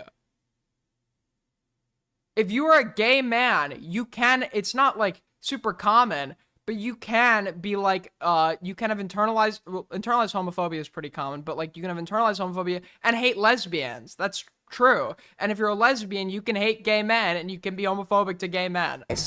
For years, Parlo pushed claims about me that he knew were false. The homophobic stuff seems to just be substantiated by the evidence. So the false claim is, I have DMs of Tanuki saying crazy shit. He exaggerated. Parlo uses claim me messaging my IRL girlfriend planning false predator allegations, and his server believed it straight up with no how did he paint it as false where's the context? Things, he twisted screenshots and he presented half stories. I have 12.5 every time this person talks, it's about their followers. And the commentary creators in his orbit backed him because he gave them content. They used my name for views. They used my reputation. How one player tried to destroy Roblox's anti-predator movement. Ooh, this seems like it breaks down the allegations.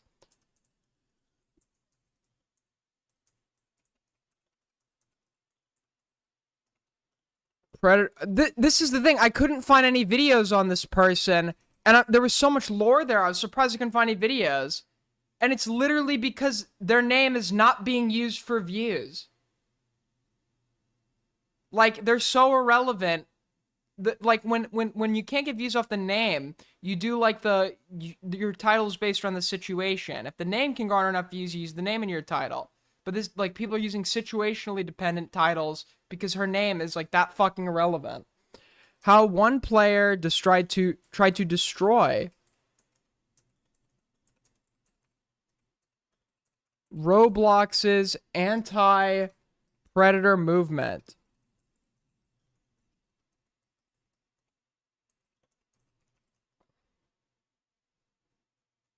Are the videos just taken down?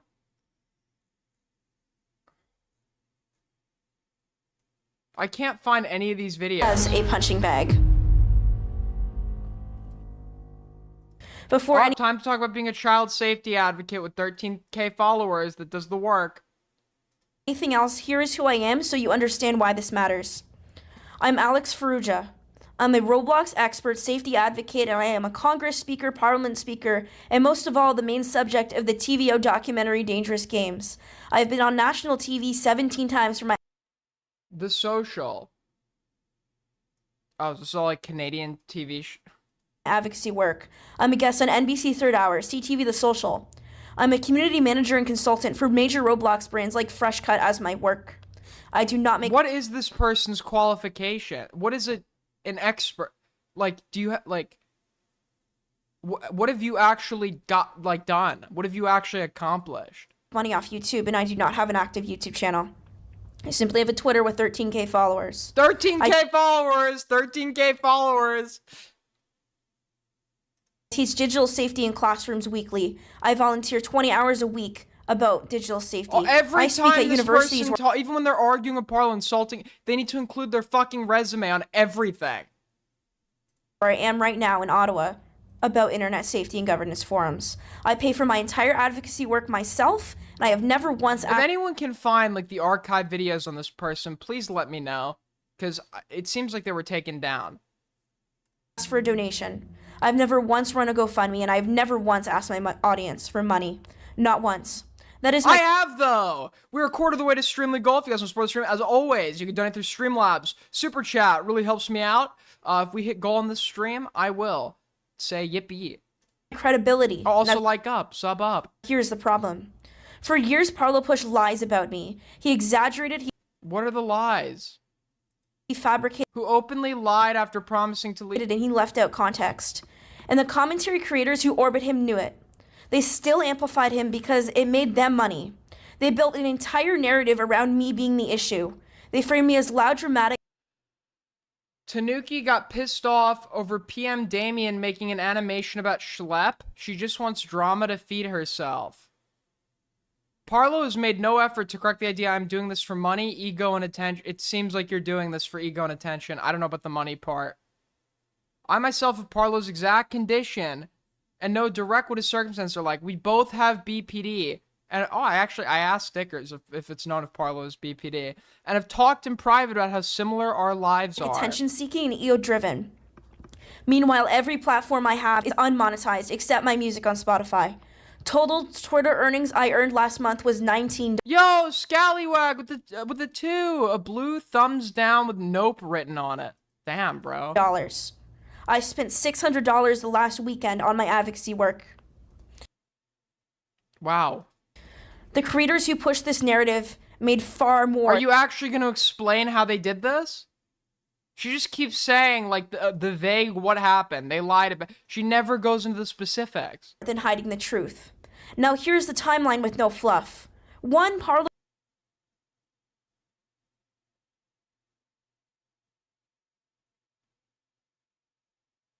makes claims about me. Fabrications and half-truths. 2, commentary YouTubers post videos about me knowing they lacked context. 3, their audience follow along without checking facts. 4, I get portrayed as the villain. 5, I stay... Is anyone gonna tell me how? Are you gonna explain how? I just keep hearing about this person. I can't find any of these videos. Does anyone, Blurg, please search the depths of hell to find one of the original videos about this person. Quiet and keep doing my work offline. 6 years pass. 7, Parlo gets caught misusing GoFundMe money. That's for just hookups. false. You just got that wrong. He's never misused money from his GoFundMe. That's never happened. The criticism here is so easy. He asked for money based on an implication of desperation, financial desperation that was not actually present. He obtained money on under misleading circumstances. The claim was never that he misused the money. Vacations and a laptop. 8, he live streams explicit conversations to minors for 4 hours. 9, his entire condo acts reckless. 10, finally, people see who Parlo really is. 11, overnight, the same creators who dragged me and still continue to drag me send apologies. Can you explain why you're being dragged and how they lied? How is there no surviving videos about this person's fucking drama? Apologies. This is why I say they are in on it. They knew what he was like. They protected him anyway. They hid any- Yeah, did this fucking, like, autistic BPD, like, troglodyte living in some, like, cave in England is, like, the Epstein of YouTube, bro. Everyone was in on it. Everyone was protecting the sky. Anything that did not benefit them. They were fine with him lying about me as a person as long as the content performed. When I finally spoke publicly and told people not to donate to his GoFundMe, I did look up Tanuki Alex. I can't fucking find, like, I have looked. I can't find anything. Any of the OG videos that they show in the screenshot. I see, like, minor text-to-speech Roblox from none of the stuff that this person is referencing. I've looked. Everything flipped. Not because people like these YouTubers suddenly grew morals, but because the truth was possible to deny anymore. Parlo misled supporters. He used donation money on personal luxuries. He never did that. That's just a false accusation. He didn't do that. Wow, some great, like, advocate. Like, I'd love to see what this person's actual resume is, besides all the, like somebody who actually cares about, like, safety or whatever. Their resume would be like, I don't know. Because they criticize, like, the predator catching YouTubers. You know, I've gotten, such and such amount arrested and convicted, or arrested, etc., etc. Knowing that he had I put one of the videos she mentioned in inbox. Thank you. a safety net. No, this Blurg, this is a video in the aftermath on Parlo. There were videos about her back in the day. It has to be on the web archive. Behind him. He ignored the warnings I gave to him for 4 years. He acted irresponsibly on live streams like Dickers. He embarrassed- What? Whoa! Whoa! The LGBTQ plus Roblox creator space, and he consistently you cannot appeal to the LGBTQ plus when you constantly deride this guy for sucking dick. refused accountability. Meanwhile, I was paying my own $1,000 IGF trip out of pocket to speak with UN state. Oh my God! Who the hell cares? Stakeholders in Ottawa the next morning about internet safety. No donations, no GoFundMe. No fans paying my bills, just actual work. That contrast speaks for itself. Your favorite creators know they cannot publicly defend him anymore. They also know that they cannot publicly defend me without admitting they lied for years. So What they are the apologize lies? behind closed doors and hope nobody remembers. But I do not let people rewrite history. The truth is simple. Parlo lied about me and destroyed my life. The commentary. These are the videos I'm looking for. Can somebody these videos? Can somebody look on the web archive? Oh wait, this is from a day ago. To be clear. But like the videos that were actually like going like against her. Because I don't know like the channel. Alex setting the record. Are we gonna get a second? Let me start. Are we gonna get a second video? Fund me.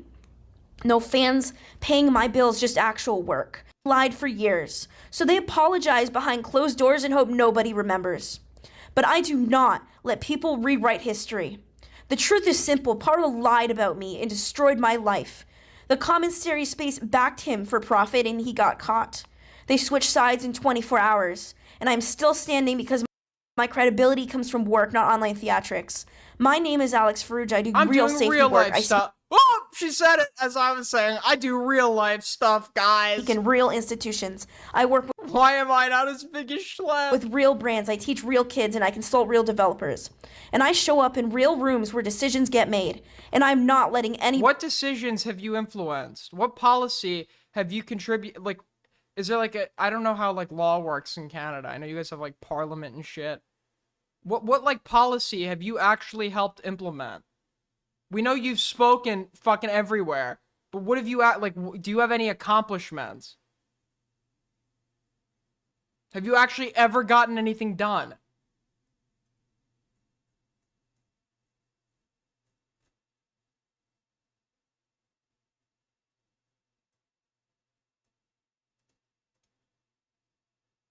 Holy fucking essay. There are bad actors using my name and situation to try to hide their demons regarding this entire Parlo did me wrong. Do not give them the leverage. Do not platform people that have been proven predators and liars. The people Parlo exposed are not innocent sometimes. Don't let anybody off the hook is my problem. Soul, all of them. Dupe, cheese pizza owners, all of them are using my situation to try and platform themselves. Nobody is using your situation to platform anything. People liked your tweet once because they hated Parlo. And your tweet, by the way, was wrong. Her tweet was about the GoFundMe shit that she saw me bring up on Dicker's live stream, but she fucking got it wrong somehow, got a bunch of likes, and she thinks people actually care about her. No, they just hate Parlo.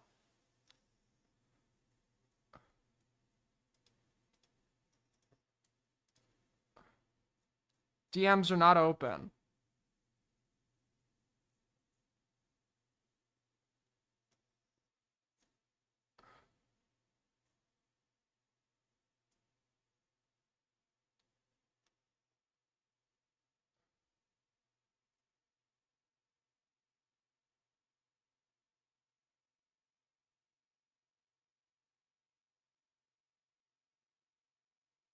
The amount of apologies you haven't been proven right on anything. Oh my god. This person is insane. Oh my god, she cooked Parlo. 0.6K follower account. And I've been harassing you and sexually harassing you for months about this. No, I haven't actually. Actually, do you want to bring up that conversation that we had? No, I think what she did is tantamount to sexual harassment. When she's like, every time she calls him out, she starts talking about him sucking dick. You are claiming I harassed you on with a 12.6K follower account. 12.6K? We had 4 weeks ago. What did we all tell you? We told you to stop sticking your dick in things. I just want to know what the drama was.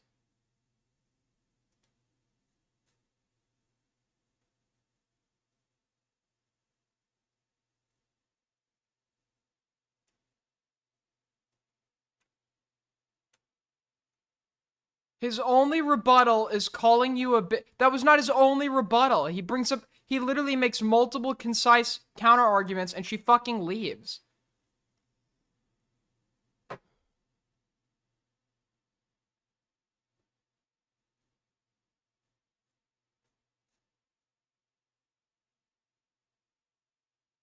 He was not using he was never using donations to fund random trips. This person does no fucking research.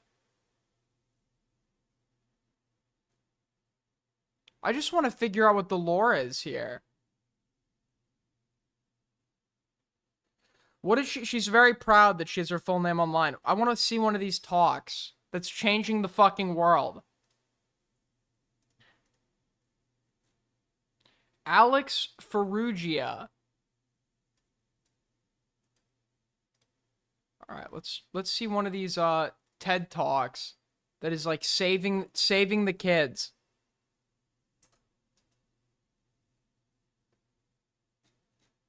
I look up the full name. I can't find anything on YouTube. Let's try Google. See one of these talks.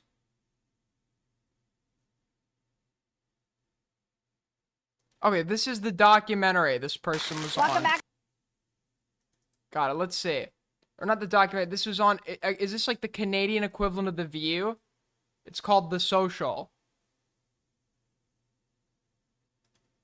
Welcome back, everybody. So listen, no denying that platforms like Roblox and Minecraft, they were built for fun and creativity and connection. But behind the playful avatars and pixelated worlds, there's also a dark side. Watch this. I started noticing kids being lured by adults, and I'm like, whoa, that's not okay. Grooming, child sexual grooming, one infringement every 7 minutes. I'd like to pretend it is a perfect universe, but it's not. The metaverse is just a breeding ground of problems. That's a clip from a new film called Dangerous Games, Roblox and the Metaverse Exposed, premiering this month on TVO. And joining us today in studio is director Ann Shin and one of the film's subjects, Alex Ferrugia. Welcome to the show.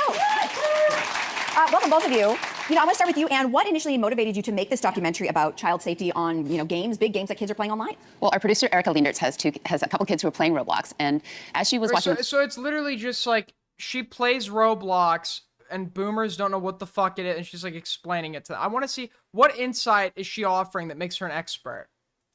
Yeah, so I would describe it as Lego, but online. You can build anything you want. Yeah, no worries. That's literally what it is. It's like the thing you boomers like, but online. It's basically Lego, but online. You can build anything you want. There's templates out there. And she literally is a Roblox player, former Roblox user, that is willing to talk.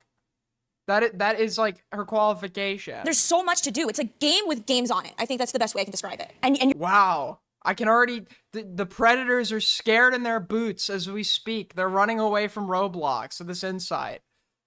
You're very serious at gaming, and prior to this film, you had actually been going undercover within the Roblox world to uncover predators. Yes, actually. Can you walk me through who has this person gotten arrested? What that looked like? Like, how did you do this? So the way I did it is, first off, I noticed my friends getting lured when I was a teenager, and I'm like, whoa, this needs to stop, because there's extremes on Roblox. There are extremism, like I'm talking extremism, I'm talking school shooting recreations.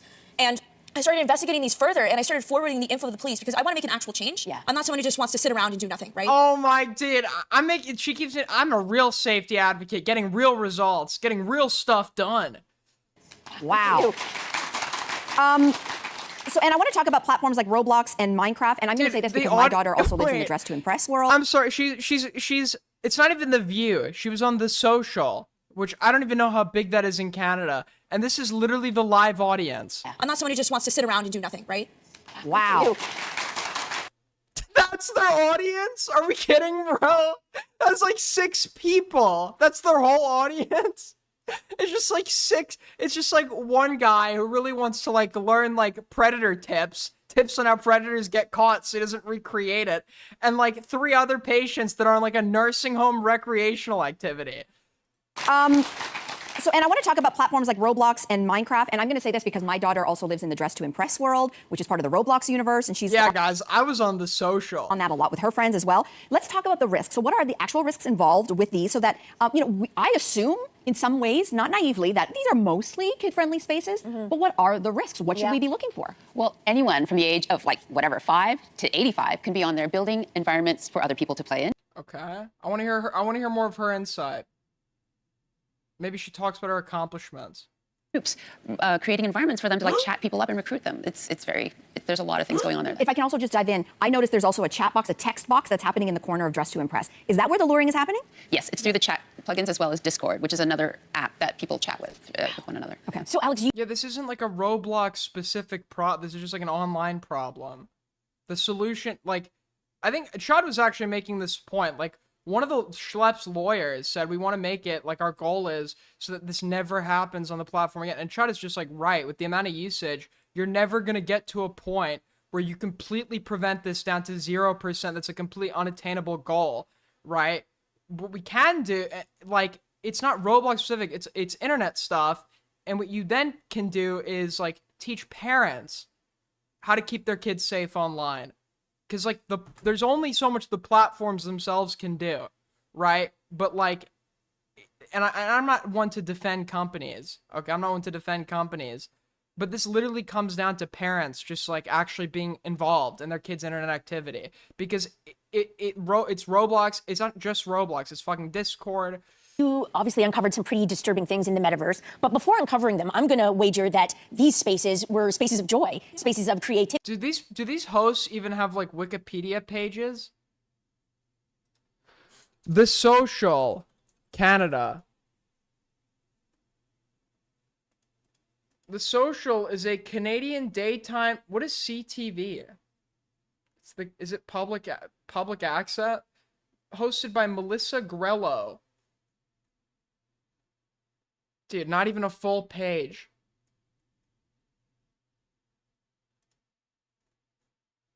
Even less somehow. Okay, more here. And then this other co-host doesn't even have a Wikipedia page.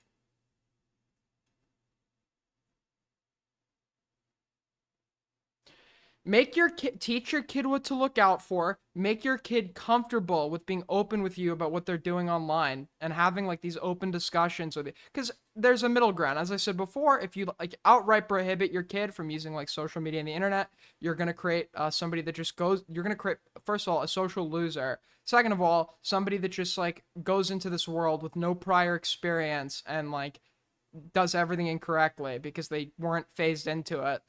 And there's a middle ground where like you kind of like do some monitoring at first, and then you like teach your kid what can happen, what to look out for, and have them talk to them about it, have them talk with you about it, etc., etc.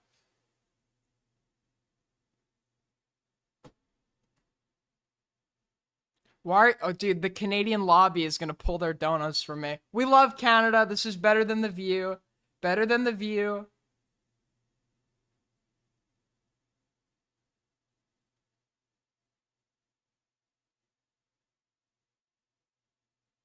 Dude, where the fuck were we Where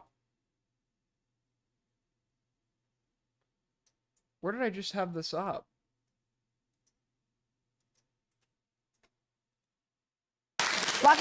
Canadian television is CTV. Got it. Does the platform have to keep their users safe? It's a good point. Yeah. You raise a great point. Great points. Great points. Platforms should be responsible as well as lawmakers and parents, but they've been pushing it mainly on the parents. So recently... Yes! Yeah! Yes? Hello? Based apart... Listen, we don't want to make the parents have to do anything. We don't want to make the parents, like, involved in their child's life. Come on now. Roblox has made some changes so that parents can view who kids are chatting with and what experiences they're going into. But they haven't done anything to increase the human moderators who can actually be in the... If you just, like, give your kid, which is just relatively common, unmonitored access to the internet, it's like dropping him off in, like, in a neighborhood in front of some crack house in the middle of the night and having him walk around by himself. It's like, why... Was there no, like, responsibility in the parents to actually, like, do their fucking job? Rooms to, to monitor what they're doing. And, the chat... To protect themselves. Honestly, the best advice I can give is only add your school friends, because when you take it offline or you take it real, that's when it becomes scary. That a lot of these situations are happening in real life. So the more we can mitigate that risk by adding only people... I could do that. Literally anyone can do this. I can do that. Well, Barbara, when we look into this, we have to assess the various factors involved in predation on Roblox. A lot of it ends in real-world harm with people actually hurting kids. So if you don't know the person at the other end of the screen, you probably shouldn't be talking to them, and you should never meet up. Okay? You should never meet up with them. And honestly, it comes down to the factors and the variables and, like, how we get predators to stop preying, because preying on kids is bad, and I don't like that. And, when you assess the factors, it makes you think that we shouldn't stop this and make it illegal. People you know and chatting to only people you know, the more we'll have a safer online universe. Right? Wow, dude, our safety expert over here. Is this really what you need to, like, do to get on the fucking news? I guess in Canada.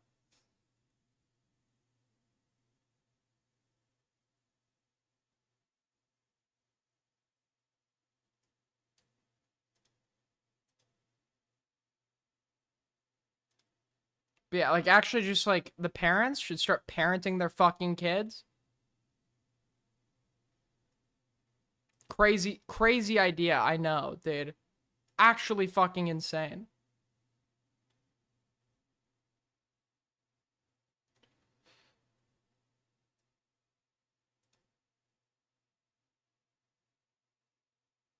one of her controversies.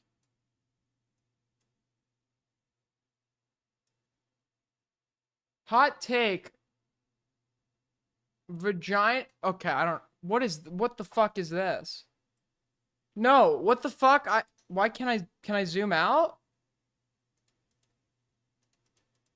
No, what the fuck? I'm mad. Notice how all the folks complaining about VLAN are men that got taken down. When I was a kid, I wasn't educated on this shit, and it came as a huge surprise to me when I actually had to dealt with it and be embarrassed. It is great that learning can be fun. It was fucking awesome that young girls can learn about their bodies. You all don't get this shit and assume it. What? What is going on? No, what the fuck? I'm mad. Notice how all the folks complaining about VLAN are men. That it got, I can't read this up. When is this close? That got taken down when I was a kid. I wasn't educated on this shit, and it came as a huge surprise to me when I actually had to dealt with it and be embarrassed. So they're advocating for like a tampon game on Roblox. It is great that learning can be fun. It was fucking awesome that young girls can learn about their bodies. Y'all don't get this shit and assume it to be crude and gross when these sexist values are only ones that men hold because they're used to shame women about their bodies. For years, the patriarchy has shamed young girls into believing their bodies are gross and sexual and some underlying object. This is the byproduct of men who encourage these shameful... Okay, I can't even look beyond that. Okay, nobody's against... Like, wouldn't the criticism be this is like a space for kids and it shouldn't be like other random people online teaching kids about like intimate details about their body? It should be like parents or like a health teacher and like a controlled environment.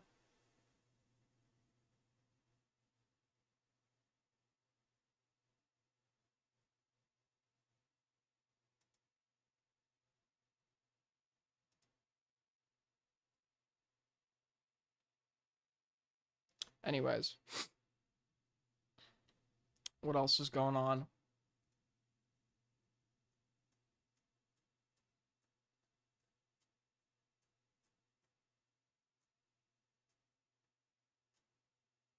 Oh, we got this. This was really interesting. The president of the Boston University College Republicans. We talked to him in September after Charlie Kirk was killed. Siegel is now claiming on social media that he is the reason ICE showed up at an Alston car wash earlier this month and hauled off 9 employees. Siegel posting on X, "I've been calling ICE for months on end. This week they finally responded to my request to detain these criminals." As someone who lives in the neighborhood, it's like in any other like situation or scenario, this is like a like bitch made fucking snitch behavior. Wow, taking jobs from Americans, like working at a car wash, jobs that Americans love to do. I've seen how American jobs are being given away to those with no right to be here. Pump up the numbers. It's frankly appalling to... Also, how are you ascertaining that these people are illegally here? That's the other thing too. Are you just like calling ICE on like anybody who speaks Spanish? see somebody that's proud of destroying an entire family, an entire community. These people, all 9 of them, no criminal records at all, yet he's referring to them as criminals. Todd Pomerleau is the attorney who represents the 9 detainees, 5 women and 4 men. He says Siegel, who was born in London and schooled in the UK, according to the BU Athletics website, certainly can exercise his First Amendment rights here in the U.S. But Pomerleau finds his arguments ironic. He's talked about how these jobs are being taken by 9 people working at a car wash. Well, he's taking up a... They're like, no, well, it's only... Like, they act like their only contention is legal versus illegal. Like, their only contention is people that have the paper versus those that don't. It goes far beyond that, okay? It goes far beyond. Like, you can see this with all of their other rhetoric. It's obviously about, like, the makeup of the immigrant as well. College student see who's from America by his same rationale. The 9 workers were detained on the morning of November 4th. Pomerleau says many of them do hold legal status and valid work permits that they were never given a chance to produce. Yeah, I read somewhere else that they were trying to show their papers to ICE, and ICE arrested them anyways. They were grabbed and thrown in a van, never given any opportunity to explain who they... If it turns out these people actually do have papers, and ICE still was able to arrest them when presented with these papers, what is to stop anyone who ever has a grievance with some legal person who speaks Spanish from fucking like just having them like inconvenienced and detained for 3 weeks. Where they're from. Zach Siegel did not return our request. Oh, and by the way, the Department of Homeland Security was like replying him on Twitter, calling him awesome and shit. As for an interview or comment, the BU student is an intern for Republican candidate for governor Brian Shortsleeve, a strategist for the campaign. Brian Shortsleeve, dude. Telling us tonight, we don't answer for anyone else's social media but our own, especially not a volunteer intern. Brian has been clear that he supports enforcing our laws, including our immigration laws, and he supports due process. Now, Todd Pomerleau says that 4 men are being detained and they are in Plymouth. 4 of the women are being held in Vermont. Someone can use the system of justice to inconvenience somebody or be vindictive against somebody, even if the end result is that person being found not guilty of anything.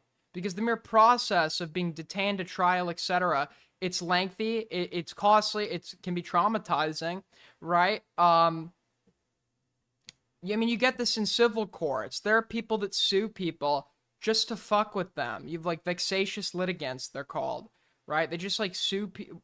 Well, it's not just, that's not the only type of vexatious litigant or whatever the fuck.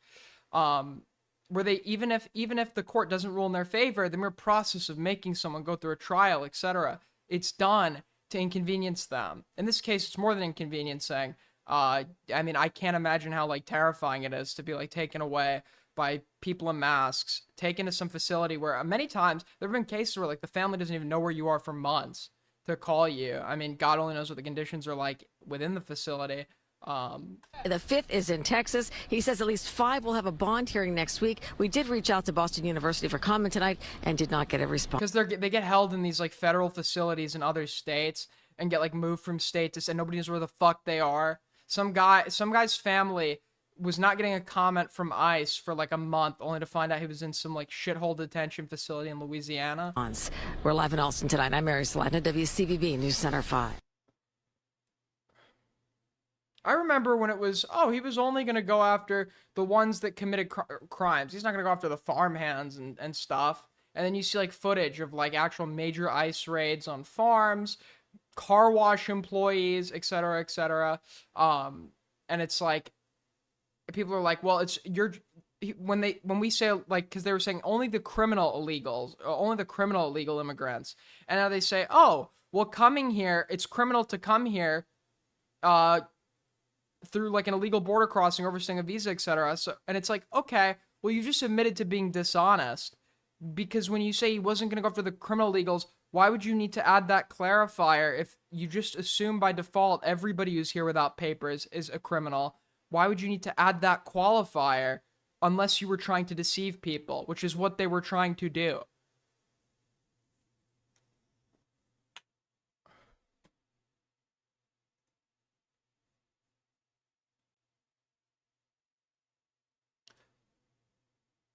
Wait, apparently there's a video on... What we do here is go back.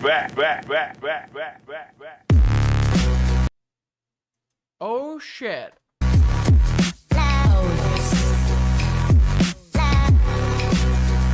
Dude, this is like a style video from 6 years ago.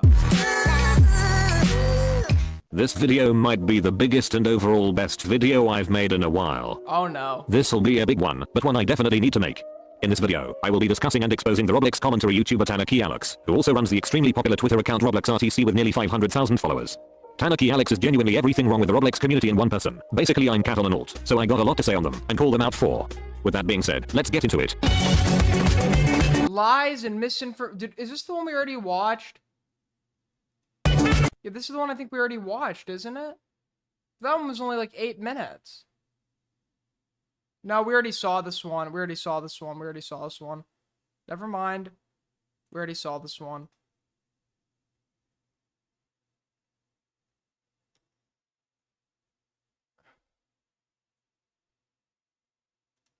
What is a cheetah talking So about? I feel like Trump really fell off because of stuff like this. 50-year mortgages aren't the American dream. He's introducing the 50-year mortgage. Who wants to be renting their own home for 50 years, bro? The issue with renting like an apartment is that after your lease is up, you're left with nothing. You've spent like, you know, $20,000, $30,000 a year to live in this apartment and you're left with nothing. You don't have the apartment. You don't have, you know, any investment toward your future in terms of real estate. And when you're going to purchase a home. Okay. I'd rather like stick a rusty spoon in my eye socket and gouge it out than fucking spend time. Dude, and people keep linking me this. It's fake drama. You people keep fucking... Tommy, who said he would never work for Kim again, is working for Kim again, and they do this like fake drama on lolcow every week, and somehow people are still fucking watching. Honestly, I don't get who the fuck is Ross, whatever the fuck this guy's name is. It is literally shit for fucking boomers. The real Rastov. Nice. It's so fake. It fell apart before it started, you dummy. Listen, I've sniffed out gay ops, much bigger YouTubers than you. And you're really not a YouTuber until you kind of survived outside the LCU, let me remind you. No, you are. Oh my god, dude. He literally said he would never work for Kim again and had to work for Kim again because he couldn't pay his fucking bills. This whole thing where you just got to kind of navigate and use your connections and network into the primetime spot. While I played this. You had 10 years and amounted to nothing. Game on hard mode. That doesn't work outside. So you're just LCU. I'm not going to even call you a YouTuber.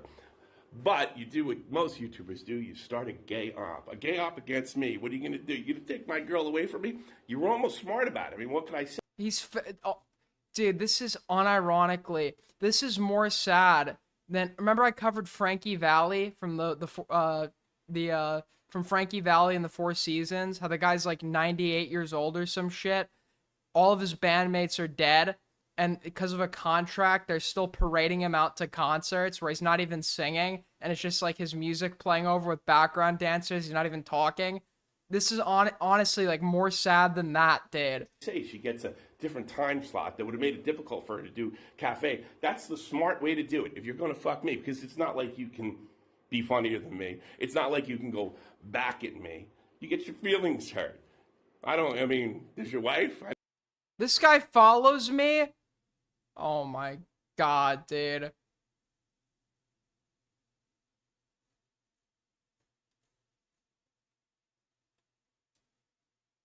Yeah, send it to me. I'll DM them.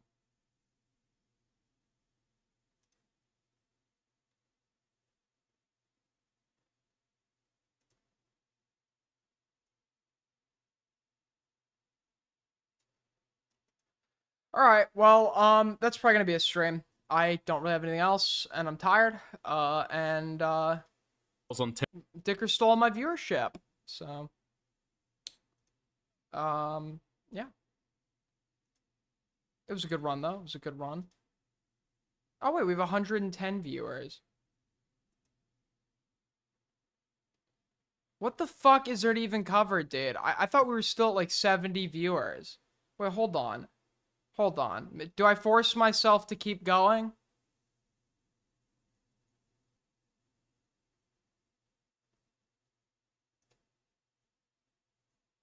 Wait, hold on. Do I force myself to keep going? Ah, fuck it. I'll force myself to keep going. Why not? I thought we were still like 70. I thought we were still like 70 viewers. I'll force myself to keep going. Why not, dude? Why not? Why not? I accidentally just brought us down by announcing I was ending stream. I brought us to fucking sub 100. That's so cool.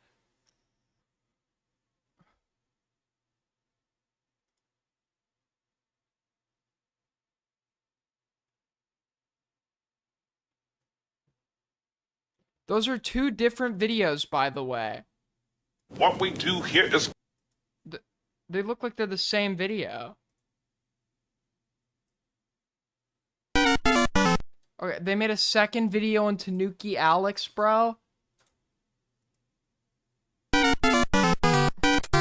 Hey, what's up guys? Welcome back to a brand new video on the f***ing First, or you'll have no clue what's going on.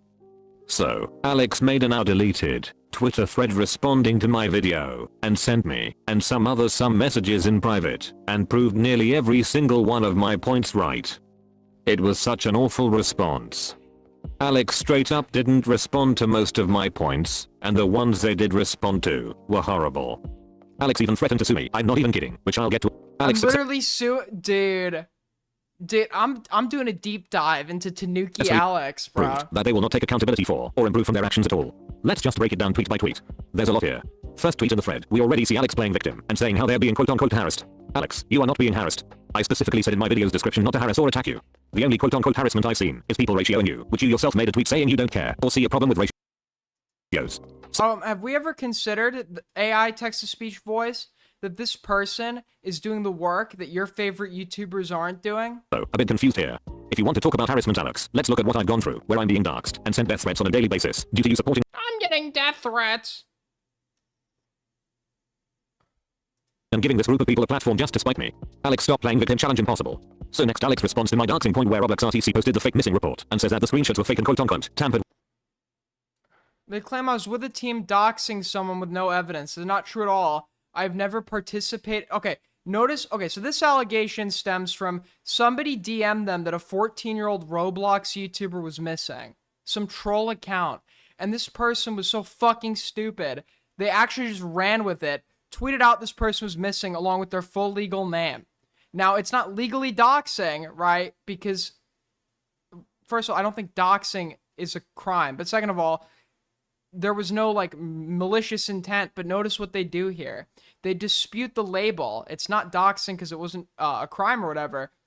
Oh, the screenshots have been tampered with. It wasn't edited? What?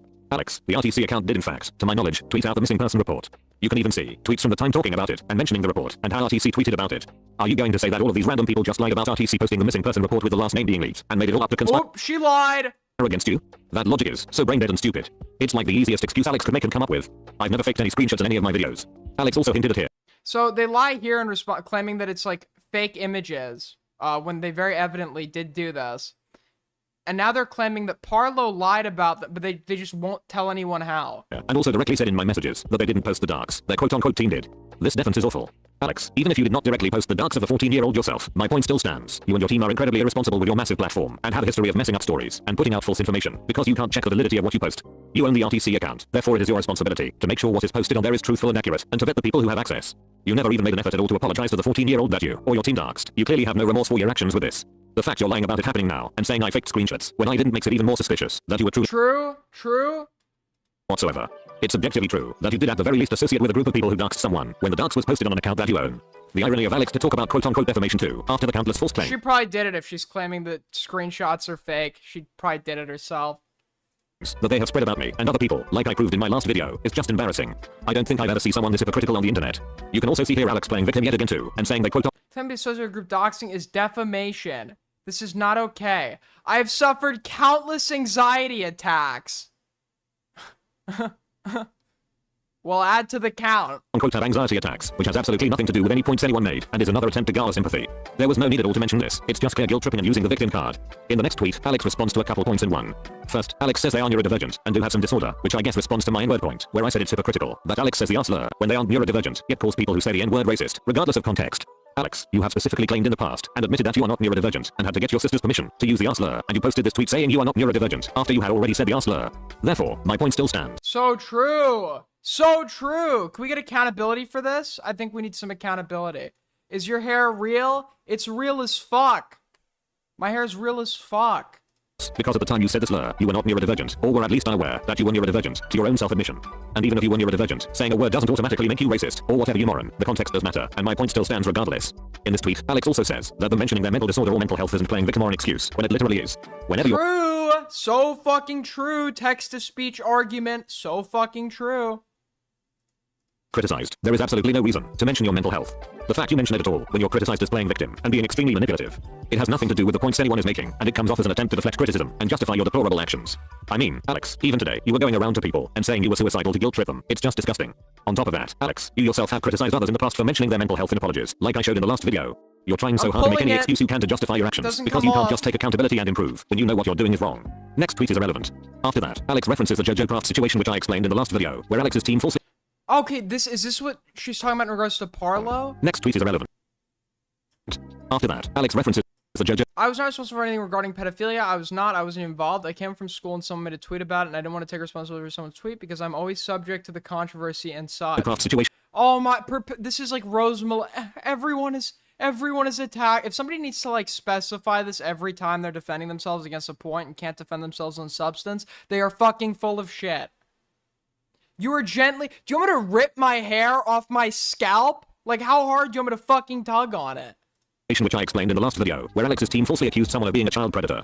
Their justification for this is just like the missing person report. It's Alex saying they didn't post it, so it's not their fault. I've already explained how faulty this logic is, since Alex owns the account and it's their responsibility that what's posted on it is vetted and truthful. But, Alex, that isn't even my only issue.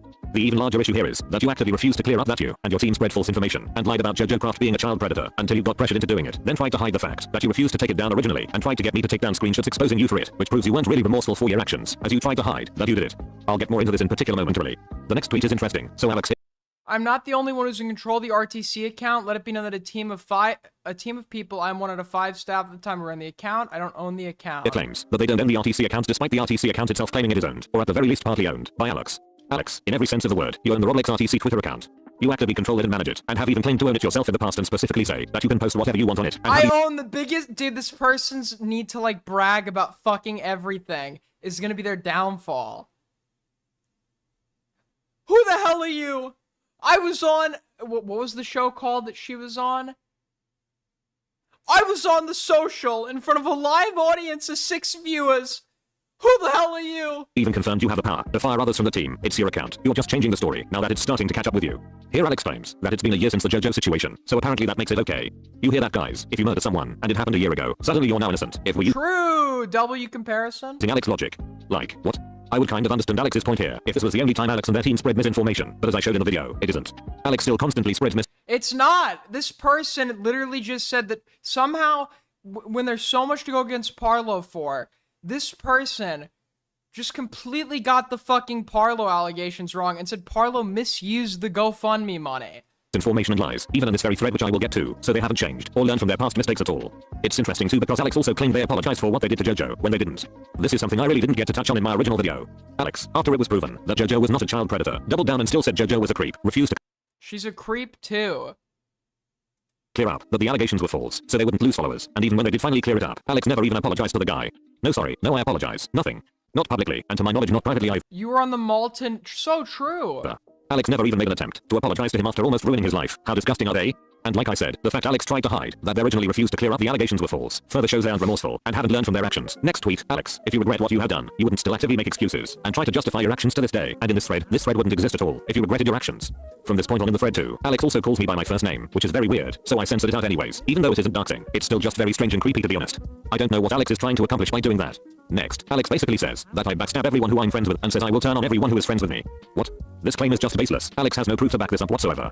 I want to see proof that Parlo lied about this person. Parlo seemed to... I was actually kind of impressed when she was talking to Parlo. Parlo seemed to have counter arguments, rebuttals, and she just left the call. She didn't want to hear any of it. This is what Alex does, which I also showed in my last video when Alex isn't playing victim. By the way, somebody said that the Screamer left a comment on my last live stream, the guy that was in the Parlo calls. It was a 76-page fucking porn document or whatever the fuck. Did anyone catch... Does anyone have a screenshot of that? I can't find it. They usually resort to insults and character attacks whenever they are criticized, because they can't actually refute the points being made. Alex is trying so hard to villainize me. Imagine being this much of a manipulative and vile person. Going to skip the next 2 tweets because no one cares. They serve no purpose and are irrelevant.